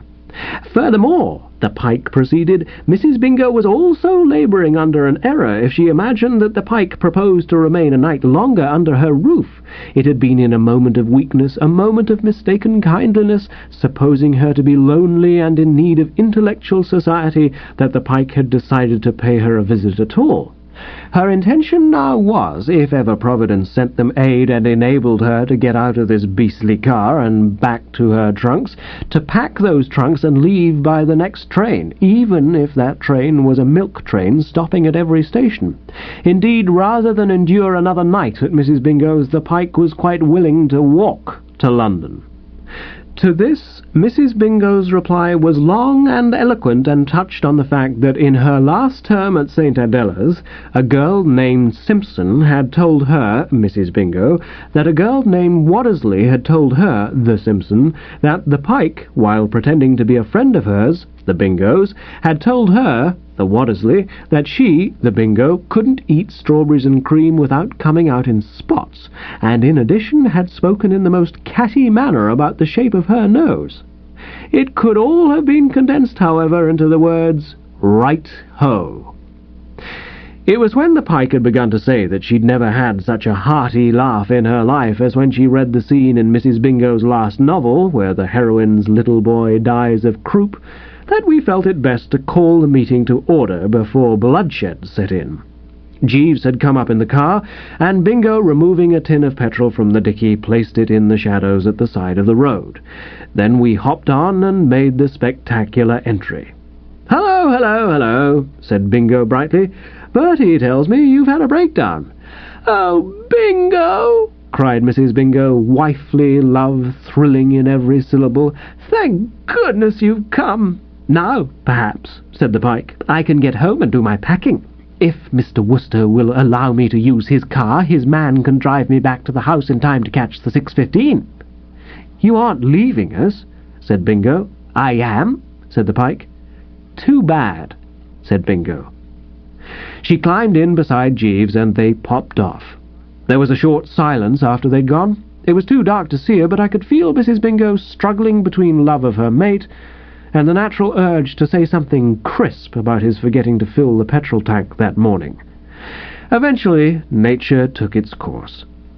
"I must say, sweetie pie," she said, "it was a little careless of you to leave the tank almost empty when we started today. You promised me you would fill it, darling." "But I did fill it, darling." "But, darling, it's empty." "It can't be, darling. Laura said it was." "The woman's an ass," said Bingo. "There's plenty of petrol. What's wrong is probably that the sprockets aren't running true with the differential gear. It happens that way sometimes. I'll fix it in a second. But I don't want you to sit freezing out here while I'm doing it. Why not go to that house over there and ask them if you can't come in and sit down for 10 minutes? They might give you a cup of tea, too." A soft moan escaped Mrs. Bingo. "Tea," I heard her whisper. I had to bust Bingo's daydream. "I'm sorry, old man," I said, "but I fear the old English hospitality which you outline is off. That house is inhabited by a sort of bandit, as unfriendly a bird as I ever met. His wife's out, and he's just got the baby to sleep, and this has darkened his outlook. Tap even lightly on his front door, and you take your life into your own hands." "Nonsense," said Bingo. "Come along." He banged the knocker and produced an immediate reaction. "Hell!" said the bandit, appearing as if out of a trap. "I say," said young Bingo, "I'm just fixing our car outside. Would you object to my wife coming in out of the cold for a few minutes?" "Yes," said the bandit, "I would." "And you might give her a cup of tea." "I might," said the bandit, "but I won't." "You won't?" "No, and for heaven's sake don't talk so loud. I know that baby. A whisper sometimes does it." "Let's get this straight," said Bingo. "You refuse to give my wife tea?" "Yes." "You would see a woman starve?" "Yes." "Well, you jolly well aren't going to," said young Bingo. "Unless you go straight to your kitchen, put the kettle on, and start slicing bread for the buttered toast, I'll yell and wake the baby." The bandit turned ashen. "You wouldn't do that?" "I would." "Have you no heart?" "No." "No human feeling?" "No." The bandit turned to Mrs. Bingo. You could see his spirit was broken. "Do your shoes squeak?" he asked humbly. "No." "Then come on in." "Thank you," said Mrs. Bingo. She turned for an instant to Bingo, and there was a look in her eyes that one of those damsels in distress might have given the knight as he shot his cuffs and turned away from the dead dragon. It was a look of adoration, of almost reverent respect. Just the sort of look, in fact, that a husband likes to see. "Darling," she said. "Darling," said Bingo. "Angel," said Mrs. Bingo. "Precious," said Bingo. "Come along, Bertie. Let's get at that car." He was silent till he'd fetched the tin of petrol and filled the tank and screwed the cap on again. Then he drew a deep breath. "Bertie," he said, "I'm ashamed to admit it, but occasionally, in the course of a lengthy acquaintance, there have been moments when I've temporarily lost faith in Jeeves." "My dear chap," I said, shocked. "Yes, Bertie, there have. Sometimes my belief in him has wobbled. I've said to myself, has he the old speed, the ancient vim? I shall never say it again from now on. Childlike trust. It was his idea, Bertie, that if a couple of women headed for tea suddenly found the cup snatched from their lips, so to speak, they would turn and rend one another. Observe the result. But dash it, Jeeves couldn't have known that the car would break down. On the contrary, he let all the petrol out of the tank when you sent him to fetch the machine, all except just enough to carry it well into the wilds beyond the reach of human aid. He foresaw what would happen. I tell you, Bertie, Jeeves stands alone. Absolutely. He's a marvel, a wonder, a wizard. A stout fellow, I agreed, full of fat-soluble vitamins. The exact expression, said young Bingo. And now let's go and tell Rosie the car is fixed, and then home to the tankard of ale. Not the tankard of ale, old man, I said firmly. The hot Scotch and water with a spot of lemon in it. You're absolutely right, said Bingo. What a flair you have in these matters, Bertie. Hot Scotch and water it is. This ends Jeeves and the Old School Chum. Indian Summer of an Uncle. Ask anyone at the Drones and they'll tell you that Bertram Wooster is a fellow whom it's dashed difficult to deceive. Old lynx eye is about what it amounts to. I observe and deduce. I weigh the evidence and draw my conclusions. And that's why Uncle George hadn't been in my midst more than about 2 minutes before I, so to speak, saw all. To my trained eye, the thing stuck out a mile. And yet it seemed so dashed absurd. Consider the facts, if you know what I mean. I mean to say, for years, right back to the time when I first went to school, this bulging relative had been one of the recognized eyesores of London. He was fat then, and day by day, in every way, has been getting fatter ever since, till now tailors measure him just for the sake of the exercise.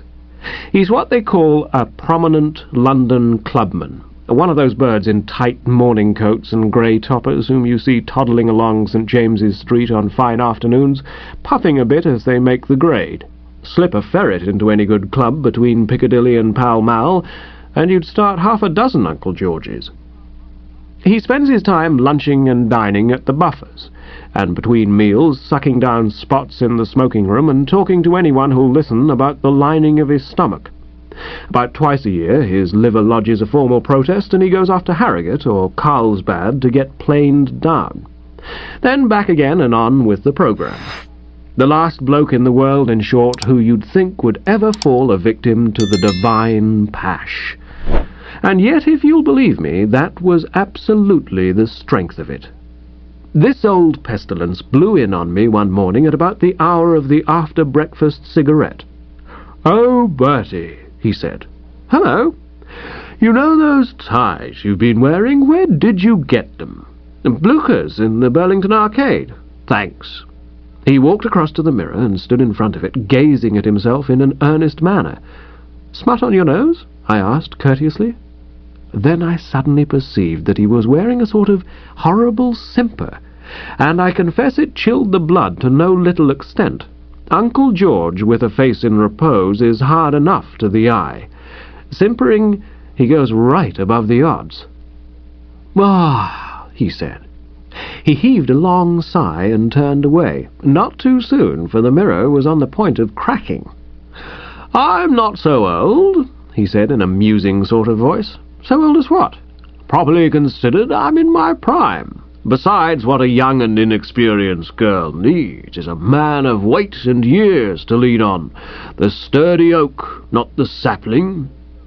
It was at this point that, as I said above, I saw all. "Great Scott! Uncle George," I said, "you aren't thinking of getting married." "Who isn't?" he said. "You aren't," I said. "Yes, I am. Why not?" "Oh, well, marriage is an honourable state." "Oh, absolutely." "It might make you a better man, Bertie." "Who says so?" "I say so. Marriage might turn you from a frivolous young scallywag into a non-scallywag. Yes, confound you, I'm thinking of getting married. And if Agatha comes sticking her oar in, well, I shall know what to do about it." He exited on the big line, and I rang the bell for Jeeves. The situation seemed to me one that called for a cosy talk. "Jeeves," I said. "Sir." "You know my Uncle George?" "Yes, sir. His lordship has been familiar to me for some years." "I don't mean do you know my Uncle George. I mean, do you know what my Uncle George is thinking of doing?" "Contracting a matrimonial alliance, sir." "Good Lord! Did he tell you?" "No, sir. Oddly enough, I chanced to be acquainted with the other party in the matter." "The girl?" "The young person, yes, sir. It was from her aunt, with whom she resides, that I received the information that his lordship was contemplating matrimony." "Who is she?" "A Miss Platt, sir. Miss Rhoda Platt, of Wisteria Lodge, Kitchener Road, East Dulwich." "Young?" "Yes, sir." "The old fathead?" "Yes, sir. The expression is one which I would of course not have ventured to employ myself, but I confess to thinking his lordship somewhat ill-advised. One must remember, however, that it's not unusual to find gentlemen of a certain age yielding to what might be described as a sentimental urge. They appear to experience what I may term a sort of Indian summer, a kind of temporarily renewed youth, The phenomenon is particularly noticeable, I'm given to understand, in the United States of America, among the wealthier inhabitants of the city of Pittsburgh. It's notorious, I am told, that sooner or later, unless restrained, they always endeavor to marry chorus girls. Why this should be so, I'm at a loss to say, but I saw that this was going to take some time. I tuned out. From something in Uncle George's manner, Jeeves, as he referred to my Aunt Agatha's probable reception to the news, I gather that this Miss Platt is not of the noblesse. No, sir. She's a waitress at his lordship's club. My God! The proletariat! The lower middle classes, sir. Well, yes, by stretching it a bit, perhaps. Still, you know what I mean. Yes, sir. Rummy thing, Jeeves, I said, thoughtfully. This modern tendency to marry waitresses. If you remember, before he settled down, young Bingo Little was repeatedly trying to do it. Yes, sir. Odd. Yes, sir. Still, there it is, of course. The point to be considered now is, what will Aunt Agatha do about this? You know her, Jeeves. She's not like me. I'm broad-minded. If Uncle George wants to marry waitresses, let him, say I. I hold that the rank is but the penny stamp. Guinea stamp, sir. All right, guinea stamp. Though I don't believe there is such a thing. I shouldn't have thought they came higher than 5 bob. Well, as I was saying, I maintain that the rank is but the guinea stamp, and a girl's a girl for all that. For all that, sir.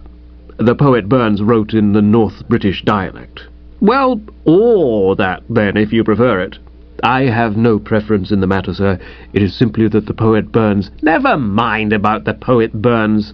No, sir. Forget the poet Burns. Very good, sir. Expunge the poet Burns from your mind. I will do so immediately, sir. What we have to consider is not the poet Burns, but the Aunt Agatha. She will kick Jeeves. Very probably, sir. And what's worse, she will lug me into the mess. There's only one thing to be done. Pack the toothbrush and let's escape while we may, leaving no address. Very good, sir. At this moment the bell rang. Ah, I said, someone at the door. Yes, sir. Probably Uncle George back again. I'll answer it. You go and get ahead with the packing. Very good, sir. I sauntered along the passage, whistling carelessly, and there on the mat was Aunt Agatha. Herself, not a picture. A nasty jar. "Oh, hello," I said, it seeming but little good to tell her I was out of town and not expected back for some weeks. "I wish to speak to you, Bertie," said the family curse. "I'm greatly upset." She legged it into the sitting-room and vol-planed into a chair. I followed, thinking wistfully of Jeeves packing in the bedroom. That suitcase wouldn't be needed now. I knew what she must have come about. "I've just seen Uncle George," I said, giving her a lead. "So have I," said Aunt Agatha, shivering in a marked manner. "He called on me while I was still in bed to inform me of his intention of marrying some impossible girl from South Norwood." "East Dulwich, the cognoscenti informed me." "Well, East Dulwich, then. It's the same thing. But who told you?" "Jeeves." "And how, pray, does Jeeves come to know all about it?" "There are very few things in this world, Aunt Agatha," I said gravely, "that Jeeves doesn't know all about. He's met the girl." "Who is she?" "One of the waitresses at the Buffers." I'd expected this to register, and it did. The relative let out a screech rather like the Cornish Express going through a junction. "I take it from your manner, Aunt Agatha," I said, "that you want this thing stopped." "Of course it must be stopped." "Then there's but one policy to pursue. Let me ring for Jeeves and ask his advice." Aunt Agatha stiffened visibly, very much the grande dame of the old regime. "Are you seriously suggesting that we should discuss this intimate family matter with your manservant?" "Absolutely. Jeeves will find a way." "I've always known that you were an imbecile, Bertie," said the flesh and blood, now down at about 3 degrees Fahrenheit, "but I did suppose that you had some proper feeling, some pride, some respect for your position." "Well, you know what the poet Burns says." She squelched me with a glance. "Obviously the only thing to do," she said, "is to offer this girl money." "Money?" "Certainly. It won't be the first time your uncle has made such a course necessary." We sat for a bit, brooding. The family always sits brooding when the subject of Uncle George's early romance comes up. I was too young to be actually in on it at the time, but I've had the details frequently from many sources, including Uncle George. Let him get even the slightest bit pickled, and he'll tell you the whole story, sometimes twice in an evening. It was a barmaid at the Criterion just before he came into the title. Her name was Maudie, and he loved her dearly, but the family would have none of it. They dug down into the sock and paid her off. Just one of those human interest stories, if you know what I mean. I wasn't so sold on this money-offering scheme. "Well, just as you like, of course," I said, "but you're taking an awful chance. I mean, whenever people do it in novels and plays, they always get the dickens of a welt. The girl gets the sympathy over the audience every time. She just draws herself up and looks at them with clear, steady eyes, causing them to feel not a little cheesy. If I were you, I'd sit tight and let nature take its course. I don't understand you. Well, consider for a moment what Uncle George looks like. No Greta Garbo, believe me. I should simply let the girl go on looking at him. Take it from me, Aunt Agatha, I've studied human nature, and I don't believe there's a female in the world who could see Uncle George fairly often in those waistcoats he wears without feeling that it was due to her better self to give him the gate. Besides, this girl sees him at meal-times, and Uncle George with his head down among the foodstuffs is a spectacle which, if it isn't troubling you too much, Bertie, I should be greatly obliged if you'd stop drivelling. Just as you say. All the same, I think you're going to find it dashed embarrassing, offering this girl money. I'm not proposing to do so. You will undertake the negotiations. Me? Certainly. I should think £100 would be ample. But I'll give you a blank cheque, and you're at liberty to fill it in for a higher sum if it becomes necessary. The essential point is that, cost what it may, your uncle must be released from this entanglement. So you're going to shove this off on me? It's quite time you did something for the family. And when she draws herself up and looks at me with clear, steady eyes, what do I do for an encore? There's no need to discuss the matter any further. You can get down to East Dulwich in half an hour. There's a frequent service of trains. I will remain here to await your report. But listen, Bertie, you will go and see this woman immediately. Yes, but dash it, Bertie. I threw in the towel. Oh, righto, if you say so. I do say so. Oh, well, in that case, righto. I don't know if you've ever tooled off to East Dulwich to offer a strange female 100 smackers to release your Uncle George. In case you haven't, I may tell you that there are plenty of things that are lots better fun. I didn't feel any too good driving to the station. I didn't feel any too good in the train. And I didn't feel any too good as I walked to Kitchener Road. But the moment when I felt least good was when I'd actually pressed the front doorbell, and a rather grubby-looking maid had let me in and shown me down a passage and into a room with pink paper on the walls, a piano in the corner, and a lot of photographs on the mantelpiece. Barring a dentist's waiting room, which it rather resembles, there isn't anything that quells the spirit much more than one of these suburban parlours. They're extremely apt to have stuffed birds in glass cases standing about on small tables, and if there's one thing which gives the man of sensibility that sinking feeling, it's the cold, accusing eye of a ptarmigan, or whatever it may be that's had its interior organs removed and sawdust substituted. There were 3 of these cases in the parlour of Wisteria Lodge, so that wherever you looked you were sure to connect.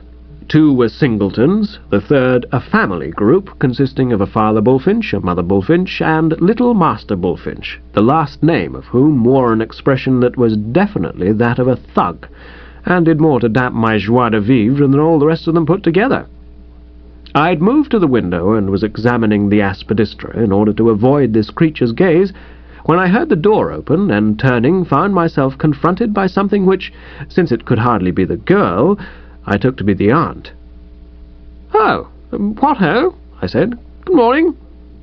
The words came out rather ropily, for I was feeling a bit on the stunned side. I mean to say, the room being so small and this exhibit so large, I'd got that sensation of wanting air. There are some people who don't seem to be intended to be seen close to, and this aunt was one of them. Billowy curves, if you know what I mean. I should think that in her day she must have been a very handsome girl, though even then on the substantial side. By the time she came into my life, she'd taken on a good deal of excess weight. She looked like a photograph of an opera singer of the 80s. Also the orange hair and the magenta dress. However, she was a friendly soul. She seemed glad to see Bertram. She smiled broadly. "So here you are at last," she said. I couldn't make anything of this. "Eh? But I don't think you'd better see my niece just yet. She's having a nap." "Oh, in that case, seems a pity to wake her, doesn't it?" "Oh, absolutely," I said, relieved. "When you get the influenza, you don't sleep at night. And then if you doze off in the morning, well, it seems a pity to wake someone, doesn't it?" "Miss Platt has influenza?" "That's what we think it is. But of course you'll be able to say. But we needn't waste time. Since you're here, you can be taking a look at my knee." "Your knee?" I'm all for knees at their proper time, and, as you might say, in their proper place, but somehow this didn't seem the moment. However, she carried on according to plan. "What do you think of that knee?" she asked, lifting the 7 veils. Well, of course, one has to be polite. "Terrific," I said. "You wouldn't believe how it hurts me sometimes." "Really?" "A sort of shooting pain. It just comes and goes. And I'll tell you a funny thing." "What's that?" I said, feeling I could do with a good laugh. "Lately I've been having the same pain just here, at the end of the spine." "You don't mean it." "I do, like red-hot needles. I wish you'd have a look at it." "At your spine?" "Yes." I shook my head. Nobody is fonder of a bit of fun than myself, and I am all for bohemian camaraderie and making a party go and all that, but there is a line, and we Woosters know when to draw it. "It can't be done," I said austerely. "Not spines? Knees, yes. Spines, no," I said. She seemed surprised. "Well," she said, "you're a funny sort of doctor, I must say." I'm pretty quick, as I said before, and I began to see that something in the nature of a misunderstanding must have arisen. "Doctor? Well, you call yourself a doctor, don't you? Did you think I was a doctor? Aren't you a doctor?" "No, not a doctor." We'd got it straightened out. The scales had fallen from our eyes. We knew where we were. I'd suspected that she was a genial soul. She now endorsed this view. I don't think I'd ever heard a woman laugh so heartily. "Well, that's the best thing," she said, borrowing my handkerchief to wipe her eyes. "Did you ever? But if you aren't the doctor, who are you?" "Wooster's the name. I came to see Miss Platt." "What about?" This was the moment, of course, when I should have come out with the cheque and sprung the big effort. But somehow I couldn't make it. You know how it is. Offering people money to release your uncle is a scaly enough job at best, and when the atmosphere's not right, the shot simply isn't on the board. "Oh, just came to see her, you know." I had rather a bright idea. "My uncle heard she was seedy, don't you know, and asked me to look in and make inquiries," I said. "Your uncle?" "Lord Yaxley." "Oh, so you're Lord Yaxley's nephew?" "That's right. I suppose he's always popping in and out here, what?" "No, I've never met him." "You haven't?" "No. Rhoda talks a lot about him, of course, but for some reason she's never so much as asked him to look in for a cup of tea."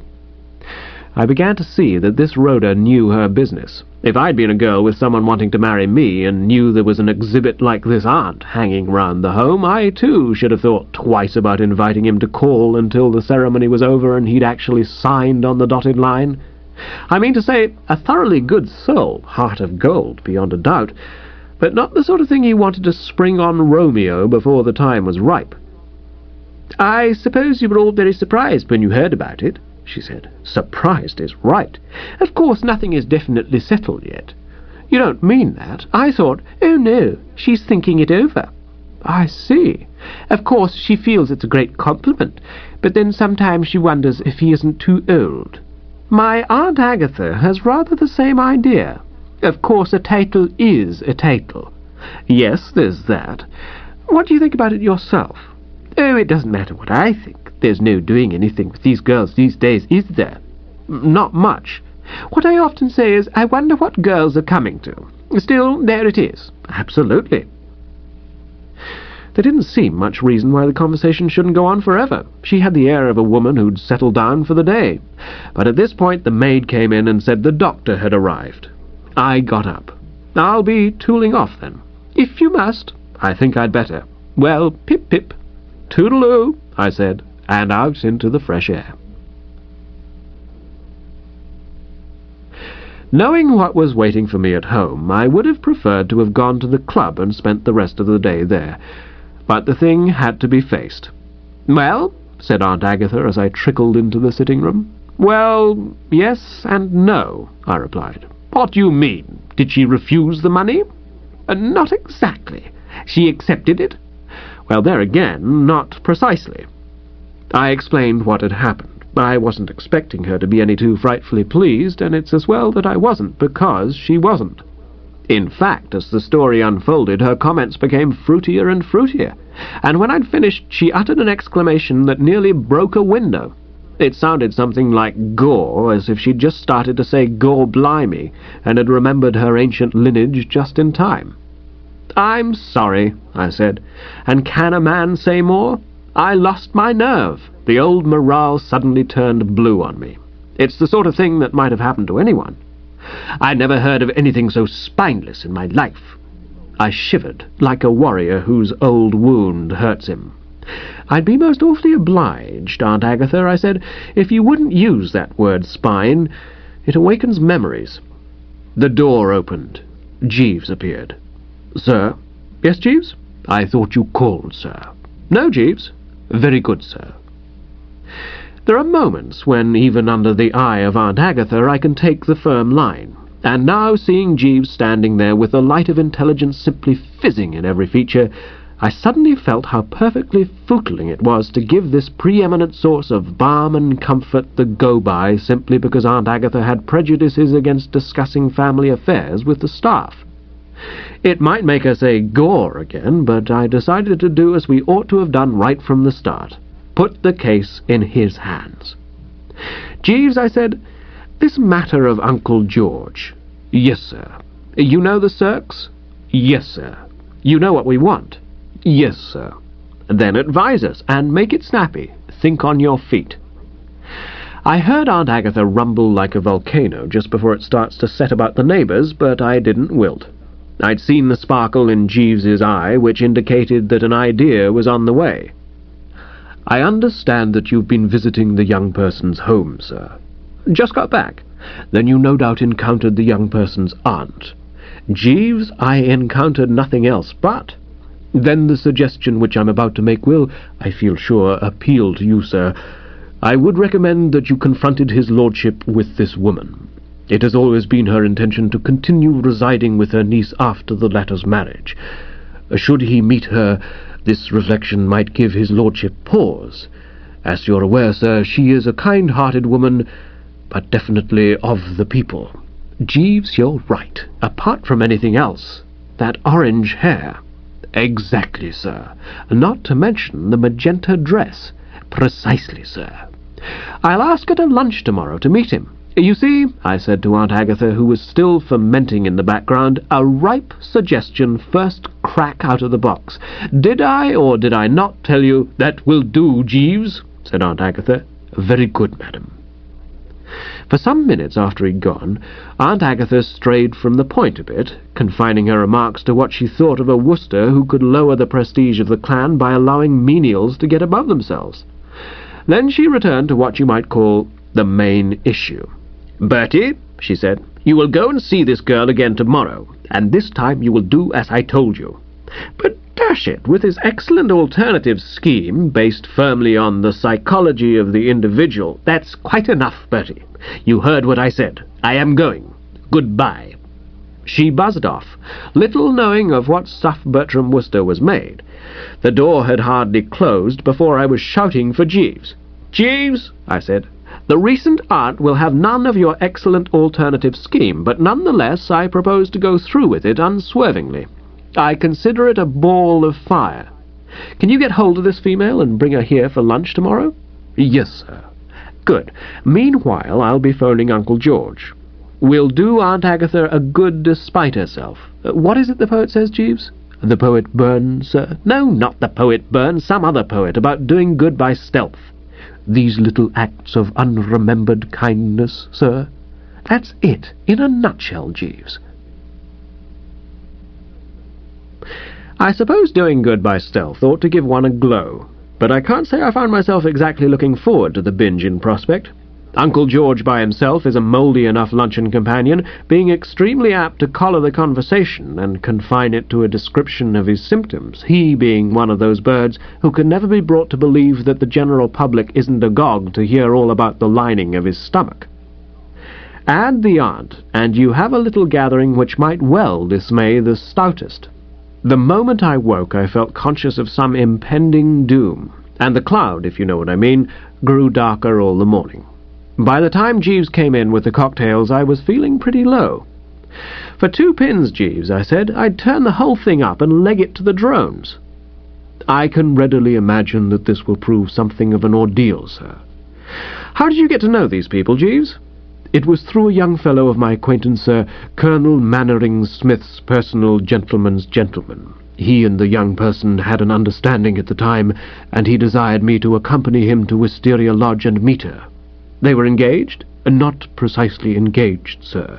An understanding." "What did they quarrel about?" "They didn't quarrel, sir. When his lordship began to pay his addresses, the young person, naturally flattered, began to waver between love and ambition. But even now she hasn't formally rescinded the understanding." "Then if your scheme works, and Uncle George edges out, it'll do your pal a bit of good." "Yes, sir. Smethurst, his name is Smethurst, would consider it a consummation devoutly to be wished." "Rather well put, that, Jeeves. Your own?" "No, sir. The Swan of Avon, sir." An unseen hand without tootled on the bell, and I braced myself to play the host. The binge was on. "Mrs. Wilberforce, sir," announced Jeeves. "And how am I to keep a straight face with you standing behind and saying, 'Madam, can I tempt you with a potato?' is more than I know," said the aunt, sailing in, looking larger and pinker and matier than ever. "I know him, you know," she said, jerking a thumb after Jeeves. "He's been around and taken tea with us." "So he told me." She gave the sitting-room the once-over. "You've got a nice place here," she said, "though I like more pink about it, so cheerful. What's that you've got there, cocktails?" "A martini with a spot of absinthe," I said, beginning to pour. She gave a girlish squeal. "Don't you try to make me drink that stuff. Do you know what would happen if I touched one of those things? I'd be racked with pain. What they do to the lining of your stomach." "Oh, I don't know." "I do. If you'd been a barmaid as long as I was, you'd know too." "Oh, were you a barmaid?" "For years, when I was younger than I am, at the Criterion." I dropped the shaker. "There," she said, pointing to the moral, "that's through drinking that stuff. Makes your hand wobble. What I always used to say to the boys was, port if you like, port's wholesome. I appreciate a drop of port myself, but these newfangled messes from America, no." But they'd never listen to me. I was eyeing her warily. Of course there must have been thousands of barmaids at the Criterion in its time, but still it gave one a bit of a start. It was years ago that Uncle George's dash at a misalliance had occurred, long before he came into the title, but the Wooster still quivered at the name of the Criterion.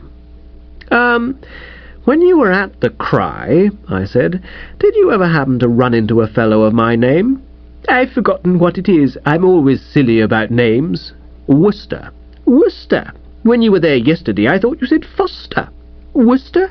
Did I run into a fellow named Wooster?" "Well, why, George Wooster and me, Piggy I used to call him, were going off to the registrar's, only his family heard of it and interfered. They offered me a lot of money to give him up, and like a silly girl I let them persuade me. If I've wondered once what became of him, I've wondered 1,000 times. Is he a relation of yours?" "Excuse me," I said, "I just want a word with Jeeves." I legged it for the pantry. "Jeeves, sir." "Do you know what's happened?" "No, sir." "This female?" "Sir." "She's Uncle George's barmaid." "Sir." "Oh, dash it, you must have heard of Uncle George's barmaid. You know the family history. The barmaid he wanted to marry years ago." "Ah, yes, sir." "She's the only woman he ever loved. He's told me so 1,000,000 times. Every time he gets to the 4th whiskey and potash, he always becomes maudlin about this female. What a dashed bit of bad luck. The first thing we know, the call of the past will be echoing in his heart. I can feel it, Jeeves. She's just his sort. The first thing she did when she came in was to start talking about the lining of her stomach. You see the hideous significance of that, Jeeves. The lining of his stomach is Uncle George's favourite topic of conversation. It means that he and she are kindred souls. This woman and he will be like... Deep calling to deep, sir? Exactly. Most disturbing, sir. What's to be done? I couldn't say, sir. I'll tell you what I'm going to do. Phone him and say the lunch is off. Scarcely feasible, sir. I fancy that is his lordship at the door now. And so it was. Jeeves let him in, and I followed him as he navigated down the passage into the sitting-room. There was a stunned silence as he went in, and then a couple of startled yelps you hear when old buddies get together after a long separation. "Piggy! Maudie! Well, I never! Well, I'm dashed! Did you ever? Well, bless my soul! Fancy you being Lord Yaxley! Came into the title soon after we parted. Just to think, you could have knocked me down with a feather." I hung about in the offing, now on this leg, now on that. For all the notice they took of me, I might just as well have been the late Bertram Wooster disembodied. "Maudie, you don't look a day older, dash it. Nor do you, Piggy. How have you been all these years?" "Pretty well. The lining of my stomach isn't all it should be." "Good gad, you don't say so. I have trouble with the lining of my stomach. It's a sort of heavy feeling after meals. I get a sort of heavy feeling after meals. What are you trying for it?" "I've been taking Perkins Digestine." "My dear girl, no use at all. Tried it myself for years and got no relief. Now, if you really want something that's some good—" I slid away. The last I saw of them, Uncle George was down beside her on the Chesterfield, buzzing hard. "Jeeves," I said, tottering into the pantry. "Sir." "There'll only be 2 for lunch. Count me out. If they notice I'm not there, tell them I was called away by an urgent phone message. The situation has got beyond Bertram, Jeeves. You'll find me at the Drones." "Very good, sir." It was latish in the evening when one of the waiters came to me as I played the distraught game of snooker pool and informed me that Aunt Agatha was on the phone. "Bertie?" "Hello." I was amazed to note that her voice was that of an aunt who feels that things are breaking right. It had the bird-like trill. "Bertie, have you that cheque I gave you?" "Yes." "Then tear it up. It will not be needed." "Eh?" "I say it will not be needed. Your uncle has been speaking to me on the telephone. He's not going to marry that girl." "Not?"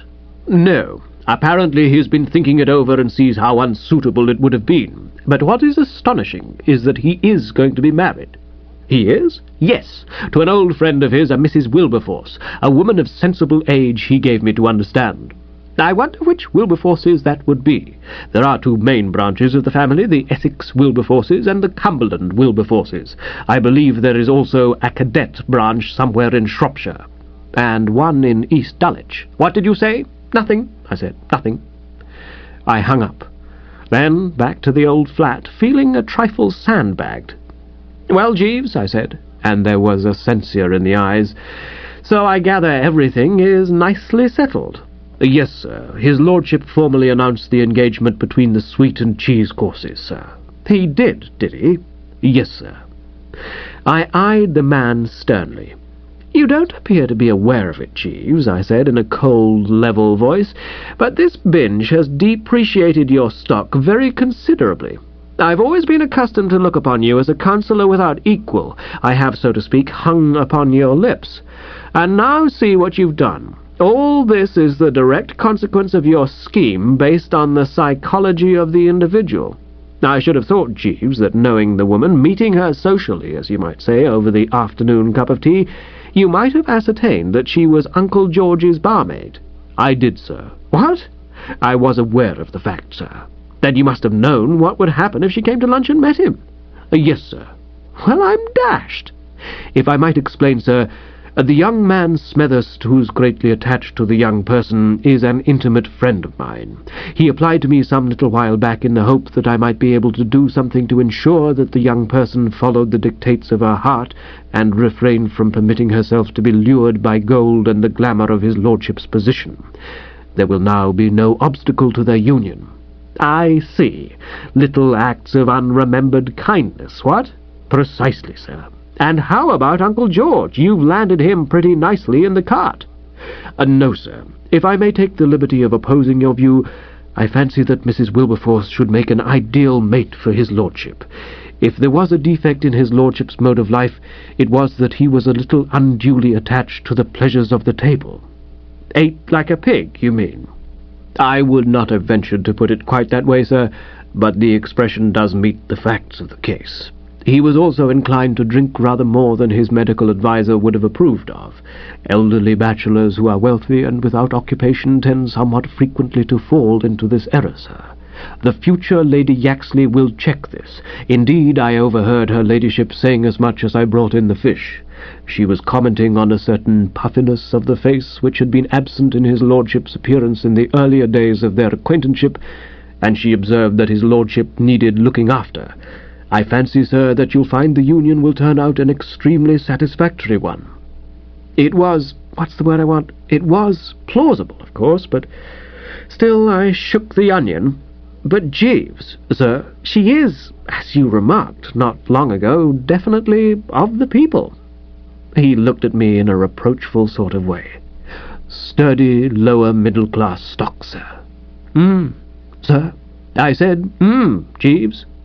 Besides, sir, remember what the poet Tennyson said, kind hearts are more common than coronets. And which of us is going to tell Aunt Agatha that? If I might make a suggestion, sir, I would advise that we omitted to communicate with Mrs. Spencer Gregson in any way.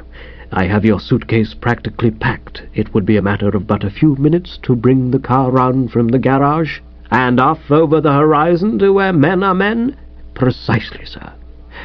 Jeeves, I said, I'm not sure that even now I can altogether see eye to eye with you regarding your recent activities.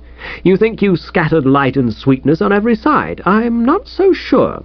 However, with this latest suggestion, you have rung the bell. I examine it narrowly and find no flaw in it. It is the goods. I'll get the car at once. Very good, sir. Remember what the poet Shakespeare said, Jeeves? What was that, sir? Exit hurriedly pursued by a bear. You'll find it in one of his plays. I remember drawing a picture of it on the side of the page when I was at school. This ends Indian Summer of an Uncle. The Ordeal of Young Tuppy. What ho, Jeeves, I said, entering the room where he waded knee-deep in suitcases and shirts and winter suitings like a sea beast among rocks. Packing? Yes, sir, replied the honest fellow, for there are no secrets between us. Pack on, I said approvingly. Pack, Jeeves, pack with care. Pack in the presence of the passenger. And I rather fancy I added the words tra-la, for I was in a merry mood. Every year, starting about the middle of November, there's a good deal of anxiety and apprehension among owners of the better class of country house throughout England as to who will get Bertram Wooster's patronage for the Christmas holidays. It may be one or it may be another. As my Aunt Dahlia says, you never know where the blow will fall. This year, however, I decided early. It couldn't have been later than November the 10th, when a sigh of relief went up from a dozen stately homes as it became known that the short straw had been drawn by Sir Reginald Witherspoon, Bart, of Bleaching Court, Upper Bleaching, Hants. In coming to the decision to give this Witherspoon my custom, I'd been actuated by several reasons, not counting the fact that, having married Aunt Dahlia's husband's younger sister, Catherine, he is by way of being a sort of uncle of mine. In the first place, the Bart does one extraordinarily well, both browsing and sluicing being above criticism. Then again, his stables always contain something worth riding, which is a consideration. And thirdly, there's no danger of getting lugged into a party of amateur waits, and having to tramp the countryside in the rain singing "While Shepherds Watch Their Flocks by Night," or, for the matter of that, "Noel, Noel." All these things counted with me, but what really drew me to Bleaching Court like a magnet was the knowledge that young Tuppy Glossop would be among those present. I feel sure I've told you before about this black-hearted bird, but I'll give you the strength of it once again, just to keep the record straight. He was the fellow, if you remember, who, ignoring a lifelong friendship in the course of which he had frequently eaten my bread and salt, betted me one night at the drones that I wouldn't swing myself across the swimming bath by the ropes and rings, and then, with almost inconceivable treachery, went and looped back the last ring, causing me to drop into the fluid and ruin one of the nattiest suits of dress clothes in London. To execute a fitting vengeance on this bloke had been the ruling passion of my life ever since. "You're bearing in mind, Jeeves," I said, "the fact that Mr. Glossop will be at bleaching?" "Yes, sir." "And consequently are not forgetting to put in the giant squirt?" "No, sir." "Nor the luminous rabbit?" "No, sir." "Good. I'm rather pinning my faith on the luminous rabbit, Jeeves. I hear excellent reports of it on all sides. You wind it up and put it in somebody's room in the night watches, and it shines in the dark and jumps about, making odd squeaking noises the while. The whole performance being, I should imagine, well calculated to scare young Tuppy into a decline." "Very possibly, sir." "Should that fail, there's always the giant squirt." "We must leave no stone unturned to put it across the man somehow," I said. "The Wooster honour is at stake." I'd have spoken further on this subject, but just then the front doorbell buzzed. "I'll answer it," I said. "I expect it's Aunt Dahlia. She phoned that she would be calling this morning." It wasn't Aunt Dahlia. It was a telegraph boy with a telegram. I opened it, read it, and carried it back to the bedroom, the brow a bit knitted. "Jeeves," I said, "a rummy communication has arrived from Mr. Glossop." "Indeed, sir." "I'll read it to you. Handed in at Upper Bleaching. Message runs as follows. When you come tomorrow, bring my football boots. Also, if humanly possible, Irish water spaniel. Urgent. Regards, Tuppy." What do you make of that, Jeeves? "As I interpret the document, sir, Mr. Glossop wishes you, when you come tomorrow, to bring his football boots. Also, if humanly possible, an Irish water spaniel. He hints that the matter is urgent, and sends his regards." Yes, that's how I read it too, but why football boots? "Perhaps Mr. Glossop wishes to play football, sir." I considered this. "Yes," I said, "that may be the solution. But why would a man staying at a country house suddenly develop a craving to play football?" "I couldn't say, sir." "And why an Irish water spaniel?" "There again I fear I can hazard no conjecture, sir." "What is an Irish water spaniel?" "A water spaniel of a variety bred in Ireland, sir." "You think so?" "Yes, sir." "Well, perhaps you're right. But why should I sweat about the place collecting dogs of whatever nationality for young Tuppy? Does he think I'm Santa Claus? Is he under the impression that my feelings towards him after that Drones Club incident are those of kindly benevolence? Irish water spaniels, indeed! Sa! Sir. Sa, Jeeves. Very good, sir. The front door bell buzzed again. "Our busy morning, Jeeves." "Yes, sir." "All right, I'll go." This time it was Aunt Dahlia. She charged in with the air of a woman with something on her mind, giving tongue, in fact, while actually on the very doormat. "Bertie," she boomed in that ringing voice of hers which cracks window-panes and upsets vases, "I've come about that young hound Glossop." "It's quite all right, Aunt Dahlia," I replied soothingly. "I have the situation well in hand. The giant squirt and the luminous rabbit are even now being packed."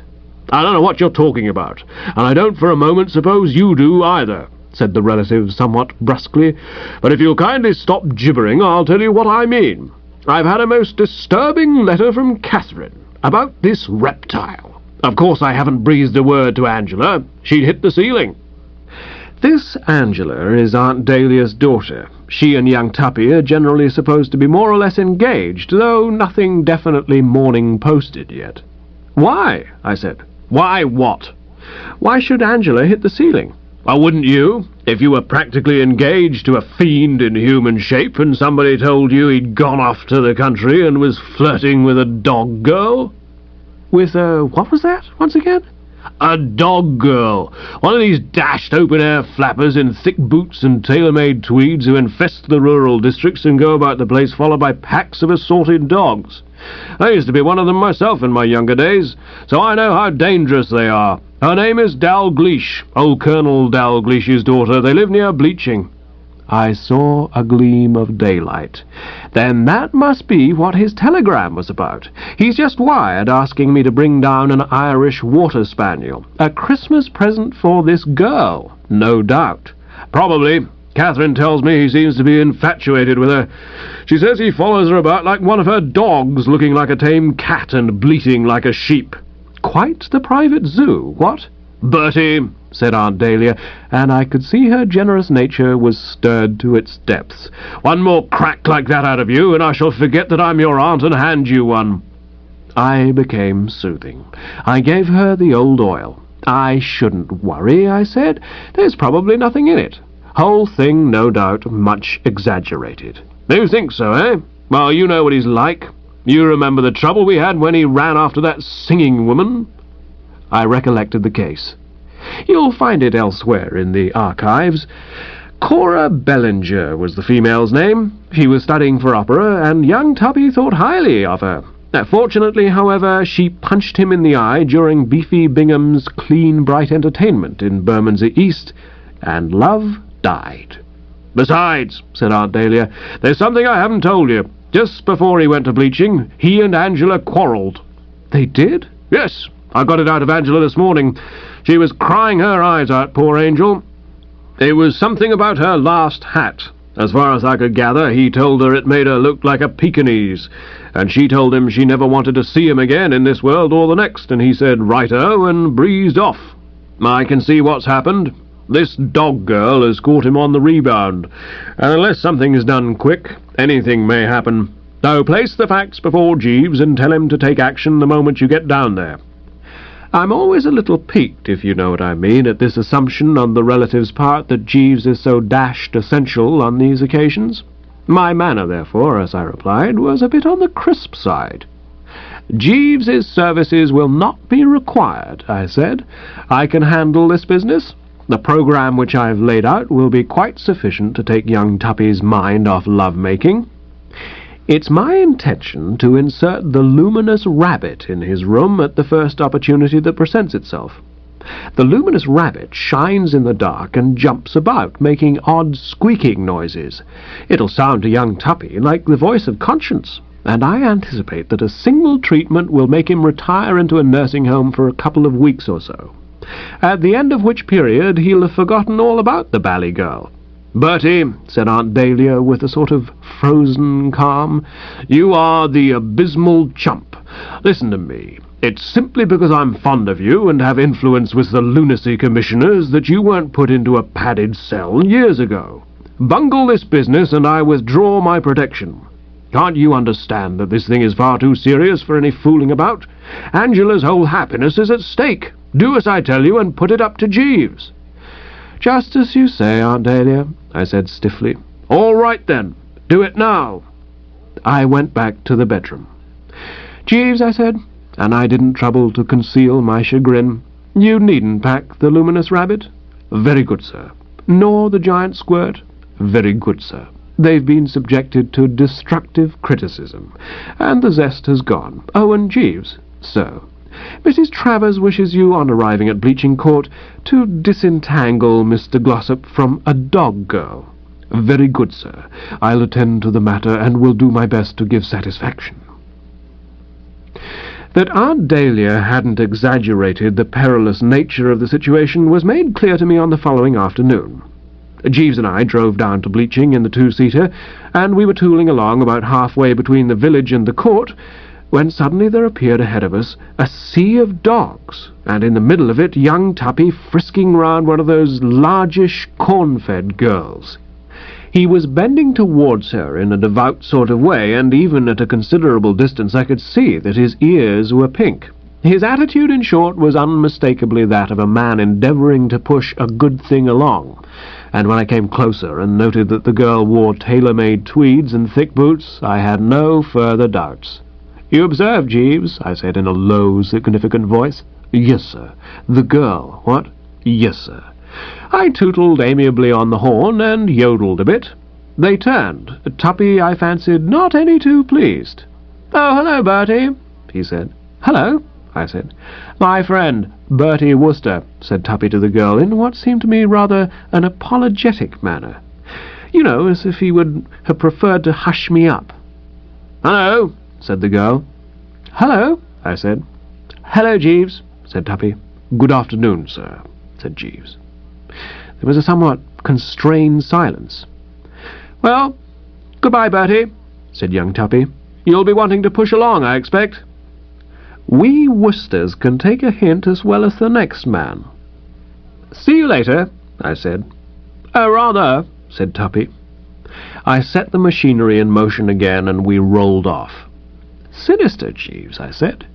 "You noticed that the subject was looking like a stuffed frog?" "Yes, sir." "And gave no indication of wanting us to stop and join the party?" "No, sir."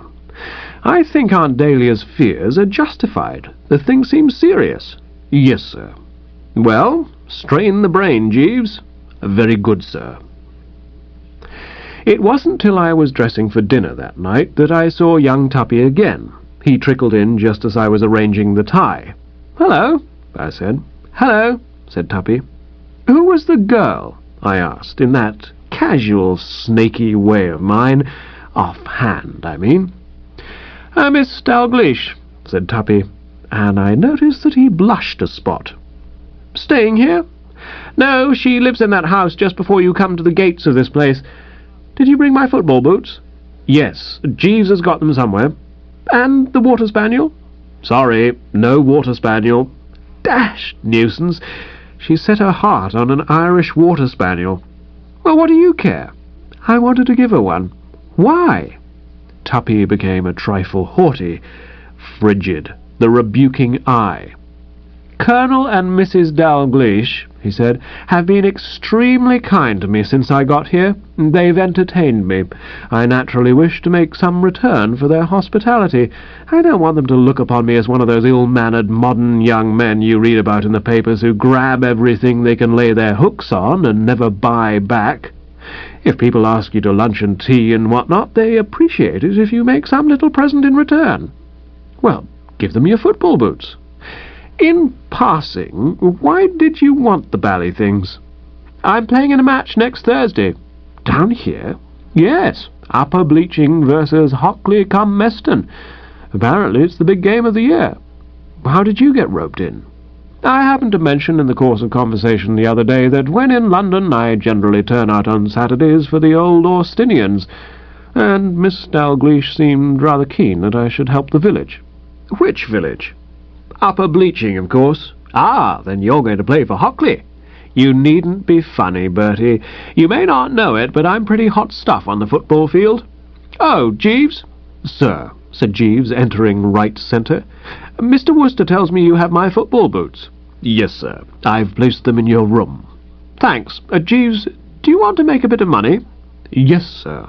"Then put a trifle on Upper Bleaching for the annual encounter with Hockley-cum-Meston next Thursday," said Tuppy, exiting with swelling bosom. "Mr. Glossop's going to play on Thursday," I explained as the door closed. "So I was informed in the servants' hall, sir." "Oh, and what's the general feeling there about it?" "The impression I gathered, sir, was that the servants' hall considers Mr. Glossop ill-advised." "Why is that?" "I'm informed by Mr. Mulready, Sir Reginald's butler, sir, that this contest differs in some respects from the ordinary football game, owing to the fact that there has existed for many years considerable animus between the two villages. The struggle is conducted, it appears, on somewhat looser and more primitive lines than is usually the case when two teams meet in friendly rivalry. The primary object of the players, I'm given to understand, is not so much to score points as to inflict violence." "Good Lord, Jeeves!" "Such appears to be the case, sir. The game is one that would have a great interest for the antiquarian. It was played first in the reign of King Henry VIII, when it lasted from noon till sundown over an area covering several square miles. 7 deaths resulted on that occasion." "7?" "Not inclusive of 2 of the spectators, sir.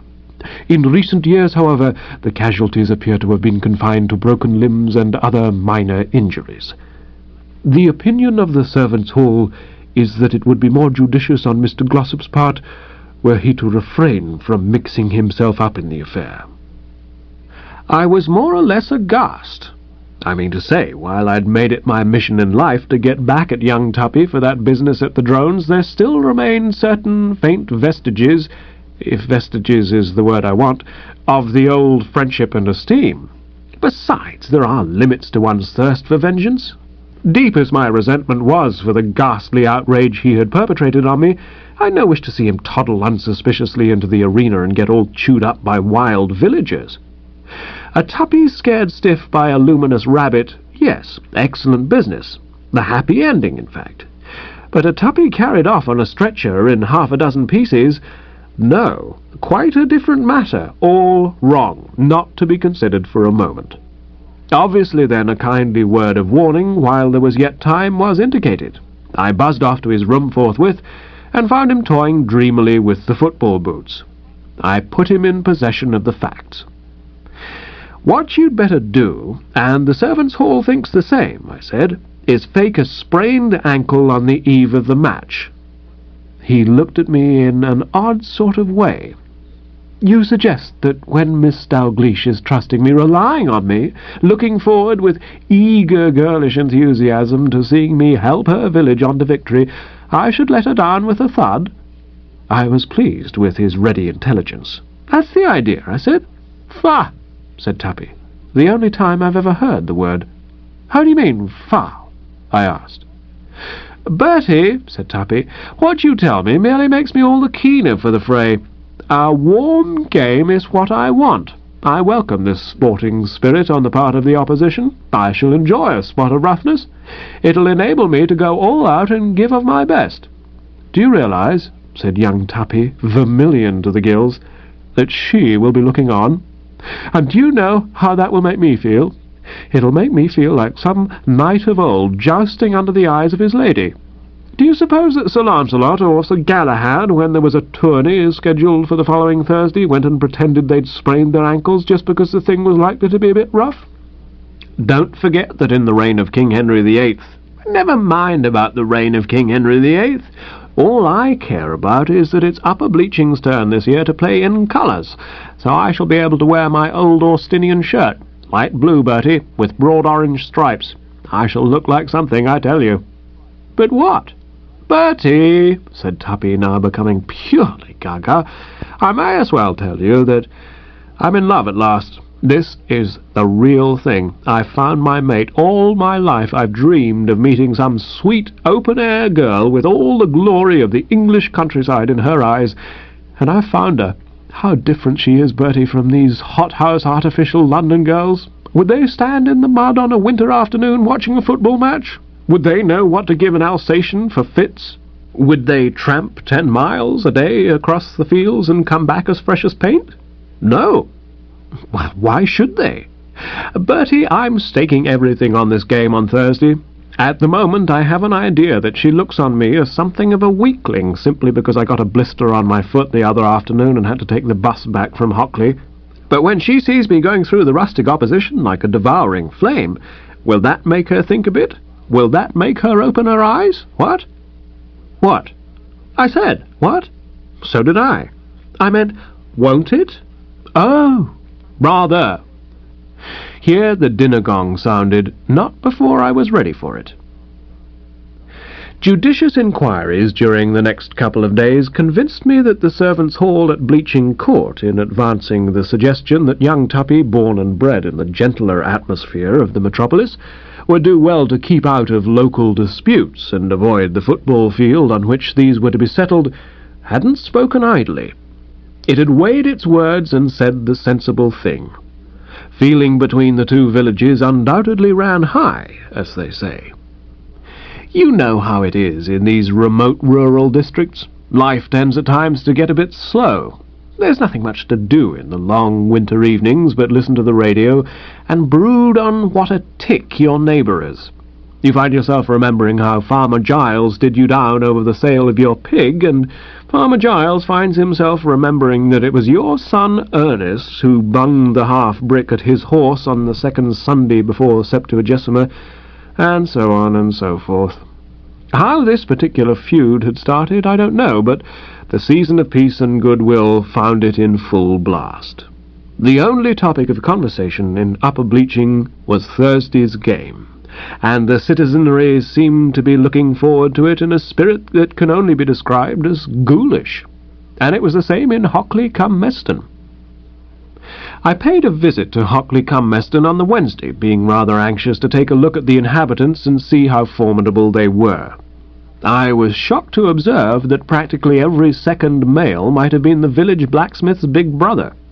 The muscles of their brawny arms were obviously strong as iron bands, and the way the company at the Green Pig, where I looked in incognito for a spot of beer, talked about the forthcoming sporting contest was enough to chill the blood of anyone who had a pal who proposed to fling himself into the fray. It sounded rather like Attila and a few of his Huns sketching out their next campaign. I went back to Jeeves with my mind made up. "Jeeves," I said, "you, who had the job of drying and pressing those dress clothes of mine, are aware that I have suffered much at young Tuppy Glossop's hands. By rights, I suppose, I ought to be welcoming the fact that the wrath of heaven is now hovering over him in this fearful manner, but the view I take of it is that heaven looks like overdoing it. Heaven's idea of a fitting retribution is not mine. In my most unrestrained moments I never wanted the poor blighter assassinated, and the idea in Hockley-cum-Meston seems to be that a good opportunity has arisen of making it a bumper Christmas for the local undertaker. There was a fellow with red hair at the Green Pig this afternoon who might have been the undertaker's partner, the way he talked. We must act, and speedily, Jeeves. We must put a bit of a jerk in it, and save young Tuppy in spite of himself." "What course would you advocate, sir?" "I'll tell you. He refuses to do the sensible thing and slide out because the girl will be watching the game, and he imagines, poor lizard, that he's going to shine and impress her. So we must employ guile. You must go up to London today, Jeeves, and tomorrow morning you'll send a telegram signed Angela, which will run as follows. Jot it down. Ready?" "Yes, sir." "So sorry," I pondered. What would a girl say, Jeeves, who, having had a row with the bird she was practically engaged to because he told her she looked like a Pekingese in her new hat, wanted to extend the olive branch? "So sorry I was cross, sir," would I fancy be the expression. Strong enough, do you think? Possibly the addition of the word darling would give the necessary verisimilitude, sir. Right. Resume the jotting. "So sorry I was cross, darling." No, wait, Jeeves. Scratch that out. I see where we've gone off the rails. I see where we're missing a chance to make this the real Tabasco. Sign the telegram not Angela, but Travers. Very good, sir. Or rather, Dahlia Travers. And this is the body of the communication. Please return at once. Immediately would be more economical, sir. Only one word, and it has a stronger ring. True. Jot on, then. Please return immediately. Angela in a hell of a state. I would suggest seriously ill, sir. All right, seriously ill. Angela seriously ill. Keeps calling for you and says you were quite right about hat. If I might suggest, sir... Well, go ahead. I fancy the following would meet the case. Please return immediately. Angela seriously ill. High fever and delirium. Keeps calling your name piteously and saying something about a hat and that you were quite right. Please catch earliest possible train. Dahlia Travers. That sounds all right. Yes, sir. You like that piteously, you don't think incessantly? No, sir. Piteously is the mot juste. All right, you know. Well, send it off in time to get here at 2:30. Yes, sir. 2:30, Jeeves. You see the devilish cunning? No, sir. I'll tell you. If the telegram arrived earlier, he'd get it before the game. By 2:30, however, he'll have started for the ground. I shall hand it to him the moment there's a lull in the battle. By that time he'll have begun to get some idea of what a football match between Upper Bleaching and Hockley-cum-Meston is like, and the thing ought to work like magic. I can't imagine anyone who's been sporting a while with those thugs I saw yesterday not welcoming any excuse to call it a day. Do you follow me? Yes, sir. Very good, Jeeves. Very good, sir. You can always rely on Jeeves. 2:30, I'd said, and 2:30 it was. The telegram arrived almost on the minute. I was going to my room to change into something warmer at the moment, and I took it up with me. Then into the heavy tweeds and off in the car to the field of play. I got there just as the two teams were lining up, and half a minute later the whistle blew, and the war was on. What with one thing and another, having been at school where they didn't play it and so forth, rugby football is a game I can't claim absolutely to understand in all its niceties, if you know what I mean. I can follow the broad general principles, of course. I mean to say, I know that the main scheme is to work the ball down the field somehow and deposit it over the line at the other end, and that in order to squelch this programme, each side is allowed to put in a certain amount of assault and battery, and do things to its fellow man which, if done elsewhere, would result in 14 days without the option, coupled with some strong remarks from the bench. But there I stop. What you might call the science of the thing is to Bertie Wooster a sealed book. However, I'm informed by experts that on this occasion there was not enough science for anyone to notice. There'd been a great deal of rain in the last few days, and the going appeared to be a bit sticky. In fact, I've seen swamps that were drier than this particular piece of ground.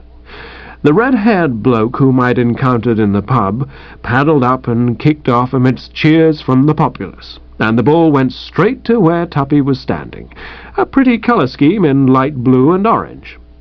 Tuppy caught it neatly and hoofed it back, and it was at this point that I understood that an Upper Bleaching versus Hockley-cum-Meston game had certain features not usually seen on the football field.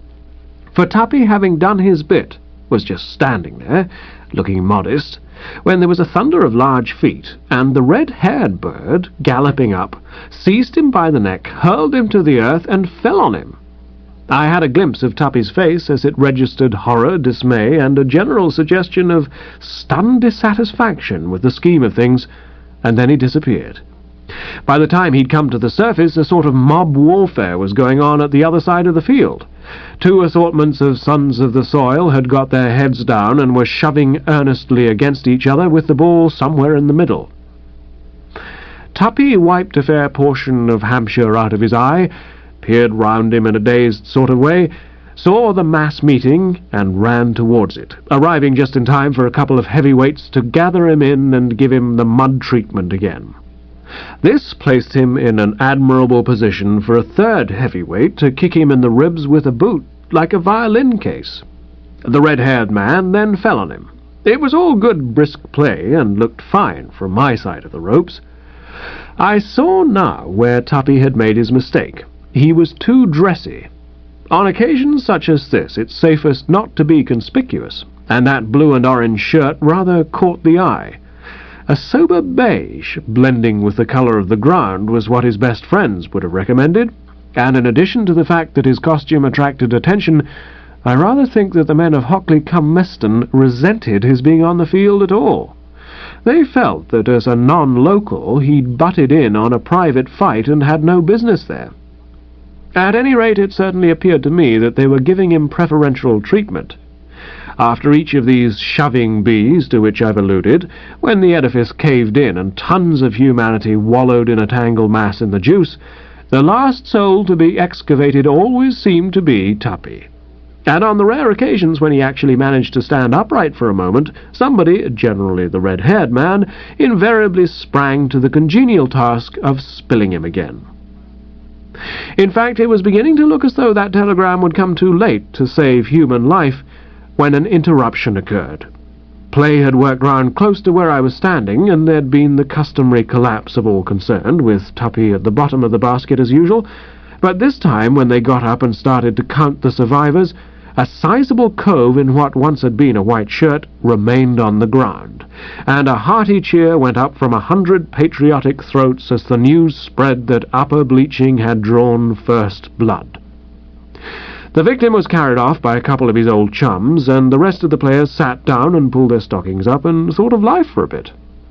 The moment had come, it seemed to me, to remove Tuppy from the abattoir, and I hopped over the ropes and toddled to where he sat scraping mud from his wishbone. His air was that of a man who's been passed through a wringer, and his eyes, what you could see of them, had a strange, smouldering gleam. He was so crusted with alluvial deposits that one realized how little a mere bath would ever be able to effect. To fit him to take his place once more in polite society, he'd certainly have to be sent to the cleaners. Indeed, it was a moot point whether it wouldn't be simpler just to throw him away. "Tuppy, old man," I said. "Eh?" said Tuppy. "A telegram for you." "Eh?" "I've got a wire here that came after you left the house." "Eh?" said Tuppy. I stirred him up a trifle with the ferrule of my stick, and he seemed to come to life. "Be careful what you're doing, silly ass," he said in part. "I'm one solid bruise. What are you gibbering about?" "A telegram has come for you. I think it may be important." He snorted in a bitter sort of way. "Do you suppose I've time to read telegrams now?" "But this one may be frightfully urgent," I said. "Here it is." But, if you understand me, it wasn't. How I'd happened to do it I don't know, but apparently, in changing the upholstery, I'd left it in my other coat. "Oh my gosh," I said, "I've left it behind." "Doesn't matter." "But it does. It's probably something you ought to read at once, immediately, if you know what I mean. If I were you, I'd just say a few words of farewell to the murder squad and come back to the house right away." He raised his eyebrows. At least, I think he must have done, because the mud on his forehead stirred a little, as if something was going on underneath it. "Do you imagine," he said, "that I would slink away under her very eyes? Good God! Besides," he went on in a quiet, meditative voice, "there's no power on earth that could get me off this field until I've thoroughly disemboweled that red-haired bounder. Have you noticed how he keeps tackling me when I haven't got the ball? Isn't that right?" "Of course it's not right." "Never mind. A bitter retribution awaits that bird. I've had enough of it. From now on I assert my personality." "I'm a bit foggy as to the rules of this pastime," I said. "Are you allowed to bite him?" "I'll try and see what happens," said Tuppy, struck with the idea and brightening a little. At this point the pall-bearers returned, and fighting became general again all along the front.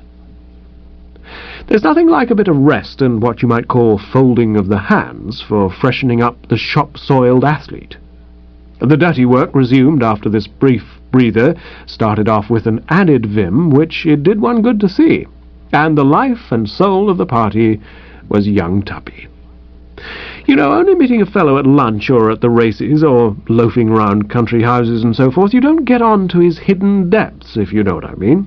Until this moment, if asked, I'd have said that Tuppy Glossop was, on the whole, essentially a pacific sort of bloke, with little or nothing of the tiger in him. Yet here he was, running to and fro with fire streaming from his nostrils, a positive danger to traffic. Yes, absolutely. Encouraged by the fact that the referee was either filled with the spirit of live and let live, or else had got his whistle choked up with mud, the result being that he appeared to regard the game with a sort of calm detachment, Tuppy was putting in some very impressive work. Even to me, knowing nothing of the finesse of the thing, it was plain that if Hockley cum Meston wanted the happy ending, they must eliminate young Tuppy at the earliest possible moment. And I'll say for them that they did their best, the red-haired man being particularly assiduous. But Tuppy was made of durable material. Every time the opposition talent ground him into the mire and sat on his head, he rose on stepping stones of his dead self, if you follow me, to higher things, and in the end it was the red-haired bloke who did the dust-biting. I couldn't tell you exactly how it happened, for by this time the shades of night were drawing in a bit, and there was a dollop of mist rising. But one moment the fellow was herring along, apparently without a care in the world, and then suddenly Tuppy had appeared from nowhere and was sailing through the air at his neck. They connected with a crash and a slither, and a little later the red-haired bird was hopping off, supported by a brace of friends, something having gone wrong with his left ankle. After that there was nothing in it. Upper bleaching, thoroughly bucked, became busier than ever. There was a lot of earnest work in a sort of inland sea down at the Hockley end of the field, and then a kind of tidal wave poured over the line, and when the bodies had been removed and the tumult and the shouting had died, there was young Tuppy lying on the ball. And that, with the exception of a few spots of mayhem in the last 5 minutes, concluded the proceedings. I drove back to the court in rather what you might term a pensive frame of mind. Things having happened as they'd happened, there seemed to me a goodish bit of hard thinking to be done. There was a servitor of sorts in the hall when I arrived, and I asked him to send up a whisky and soda, strongish, to my room. The old brain, I felt, needed stimulating. And about 10 minutes later there was a knock at the door, and in came Jeeves, bearing tray and materials. "Hello, Jeeves," I said, surprised. "Are you back?" "Yes, sir." "When did you get here?" "Some little while ago, sir." "Was it an enjoyable game, sir?" "In a sense, Jeeves," I said. "Yes, replete with human interest and all that, if you know what I mean. But I fear that owing to a touch of carelessness on my part, the worst has happened. I left the telegram in my other coat, so young Tuppy remained in action throughout." "Was he injured, sir?" "Worse than that, Jeeves. He was the star of the game. Toasts, I should imagine, are now being drunk to him at every pub in the village. So spectacularly did he play, in fact, so heartily did he joust, that I can't see the girl not being all over him. Unless I'm greatly mistaken, the moment they meet she'll exclaim, 'My hero,' and fall into his bally arms." "Indeed, sir." I didn't like the man's manner. Too calm, unimpressed. A little leaping about with fallen jaw was what I'd expected my words to produce, and I was on the point of saying as much when the door opened again and Tuppy limped in. He was wearing an ulster over his football things, and I wondered why he'd come to pay a social call on me instead of proceeding straight to the bathroom. He eyed my glass in a wolfish sort of way. "Whiskey," he said in a hushed voice, "and soda." "Bring me one, Jeeves," said young Tuppy. "A large one." "Very good, sir." Tuppy wandered to the window and looked out into the gathering darkness, and for the first time I perceived that he'd got a grouch of some description. You can generally tell by a fellow's back. Humped, bent, bowed down with weight of woe, if you follow me. "What's the matter?" I asked. Tuppy emitted a mirthless. "Oh, nothing much," he said. "My faith in woman is dead, that's all." "It is? You jolly well bet it is. Women are a washout. I see no future for the sex, Bertie. Blisters, all of them. Even this dog's body girl?" "Her name," said Tuppy a little stiffly, "is Dalgleish, if it happens to interest you. And if you want to know something else, she's the worst of the lot." "My dear chap!" Tuppy turned. Beneath the mud I could see that his face was drawn, and, to put it in a nutshell, wan. "Do you know what happened, Bertie?" "What?" "She wasn't there." "Where?" "At the match, you silly ass." "Not at the match?" "No." "You mean not among the throng of eager spectators?" "Of course I mean not among the spectators. Do you think I expected her to be playing?" "But I thought the whole scheme of the thing—" "So did I. My gosh," said Tuppy, laughing, another of those hollow ones. "I sweat myself to the bone for her sake. I allow a mob of homicidal maniacs to kick me in the ribs and stroll about on my face, and then, when I've braved a fate worse than death, so to speak, all to please her, I find that she didn't bother to come and watch the game. She got a phone call from London from somebody who said he'd located an Irish water spaniel, and up she popped in her car, leaving me flat. I met her just now outside her house, and she told me. And all she could think of was that she was as sore as a sunburnt neck because she had had her trip for nothing. Apparently it wasn't an Irish water spaniel at all, just an ordinary English water spaniel. And to think I fancy I loved a girl like that. A nice life partner she would make. When pain and anguish wring the brow, a ministering angel thou, I don't think. Why, if a man married a girl like that and happened to get stricken by some dangerous illness, would she smooth his pillow and press cooling drinks on him? Not a chance. She'd be off somewhere trying to buy Siberian eel-hounds. I'm through with women. I saw that the moment had come to put in a word for the old firm. "My cousin Angela's not a bad sort, Tuppy," I said, in a grave, elder, brotherly sort of way. "Not altogether a bad egg, Angela, if you look at her squarely. I'd always been hoping that she and you and I know my Aunt Dahlia felt the same." Tuppy's bitter sneer cracked the topsoil. "Angela," He woofed. "Don't talk to me about Angela. Angela's a rag and a bone and a hank of hair and an A1 scourge, if you want to know. She gave me the push. Yes, she did, simply because I had the manly courage to speak out candidly on the subject of that ghastly lid she was chump enough to buy. It made her look like a peak, and I told her it made her look like a peak. And instead of admiring me for my fearless honesty, she bunged me out of my ear." "Pah! She did," I said. "She jolly well did," said young Tuppy, "at 4:16 p.m. on Tuesday the 17th. "By the way, old man," I said, "I found that telegram." "What telegram?" "The one I told you about." "Oh, that one. Yes, that's the one. Well, let's have a look at the beastly thing." I handed it over, watching him narrowly, and suddenly as he read I saw him wobble, stirred to the core, obviously. "Anything important?" I said. "Bertie," said young Tuppy in a voice that quivered with strong emotion, "my recent remarks, your cousin Angela, wash them out, cancel them, look on them as not spoken. I tell you, Bertie, Angela's all right, an angel in human shape, and that's official, Bertie. I've got to get up to London. She's ill." "Ill?" "High fever and delirium. This wire's from your aunt. She wants me to come up to London at once. Can I borrow your car?" "Of course. Thanks," said Tuppy, and dashed out. He'd only been gone about a second when Jeeves came in with the restorative. "Mr. Glossop's gone, Jeeves." "Indeed, sir." "To London?" "Yes, sir." "In my car, to see my cousin Angela. The sun is once more shining, Jeeves. Extremely gratifying, sir." I gave him the eye. "Was it you, Jeeves, who phoned to Miss What's-her-bally-name about the alleged water spaniel?"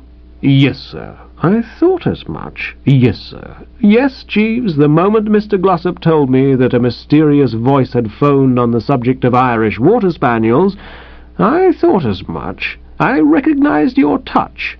I read your motives like an open book. You knew she'd come buzzing up." "Yes, sir." "And you knew how Tuppy would react. If there's one thing that gives a jousting knight the pip, it's to have his audience walk out on him." "Yes, sir." "But, Jeeves, sir, there's just one point. What will Mr. Glossop say when he finds my cousin Angela full of beans and not delirious?" "The point hadn't escaped me, sir. I took the liberty of ringing Mrs. Travers up on the telephone and explaining the circumstances. All will be in readiness for Mr. Glossop's arrival." "Jeeves," I said, "you think of everything." "Thank you, sir. In Mr. Glossop's absence, would you care to drink this whisky and soda?" I shook the head. "No, Jeeves, there is only one man who must do that. It is you. If ever anyone earned a refreshing snort, you are he. Pour it out, Jeeves, and shove it down." "Thank you very much, sir." "Cheerio, Jeeves." "Cheerio, sir, if I may use the expression." This ends The Ordeal of Young Tuppy,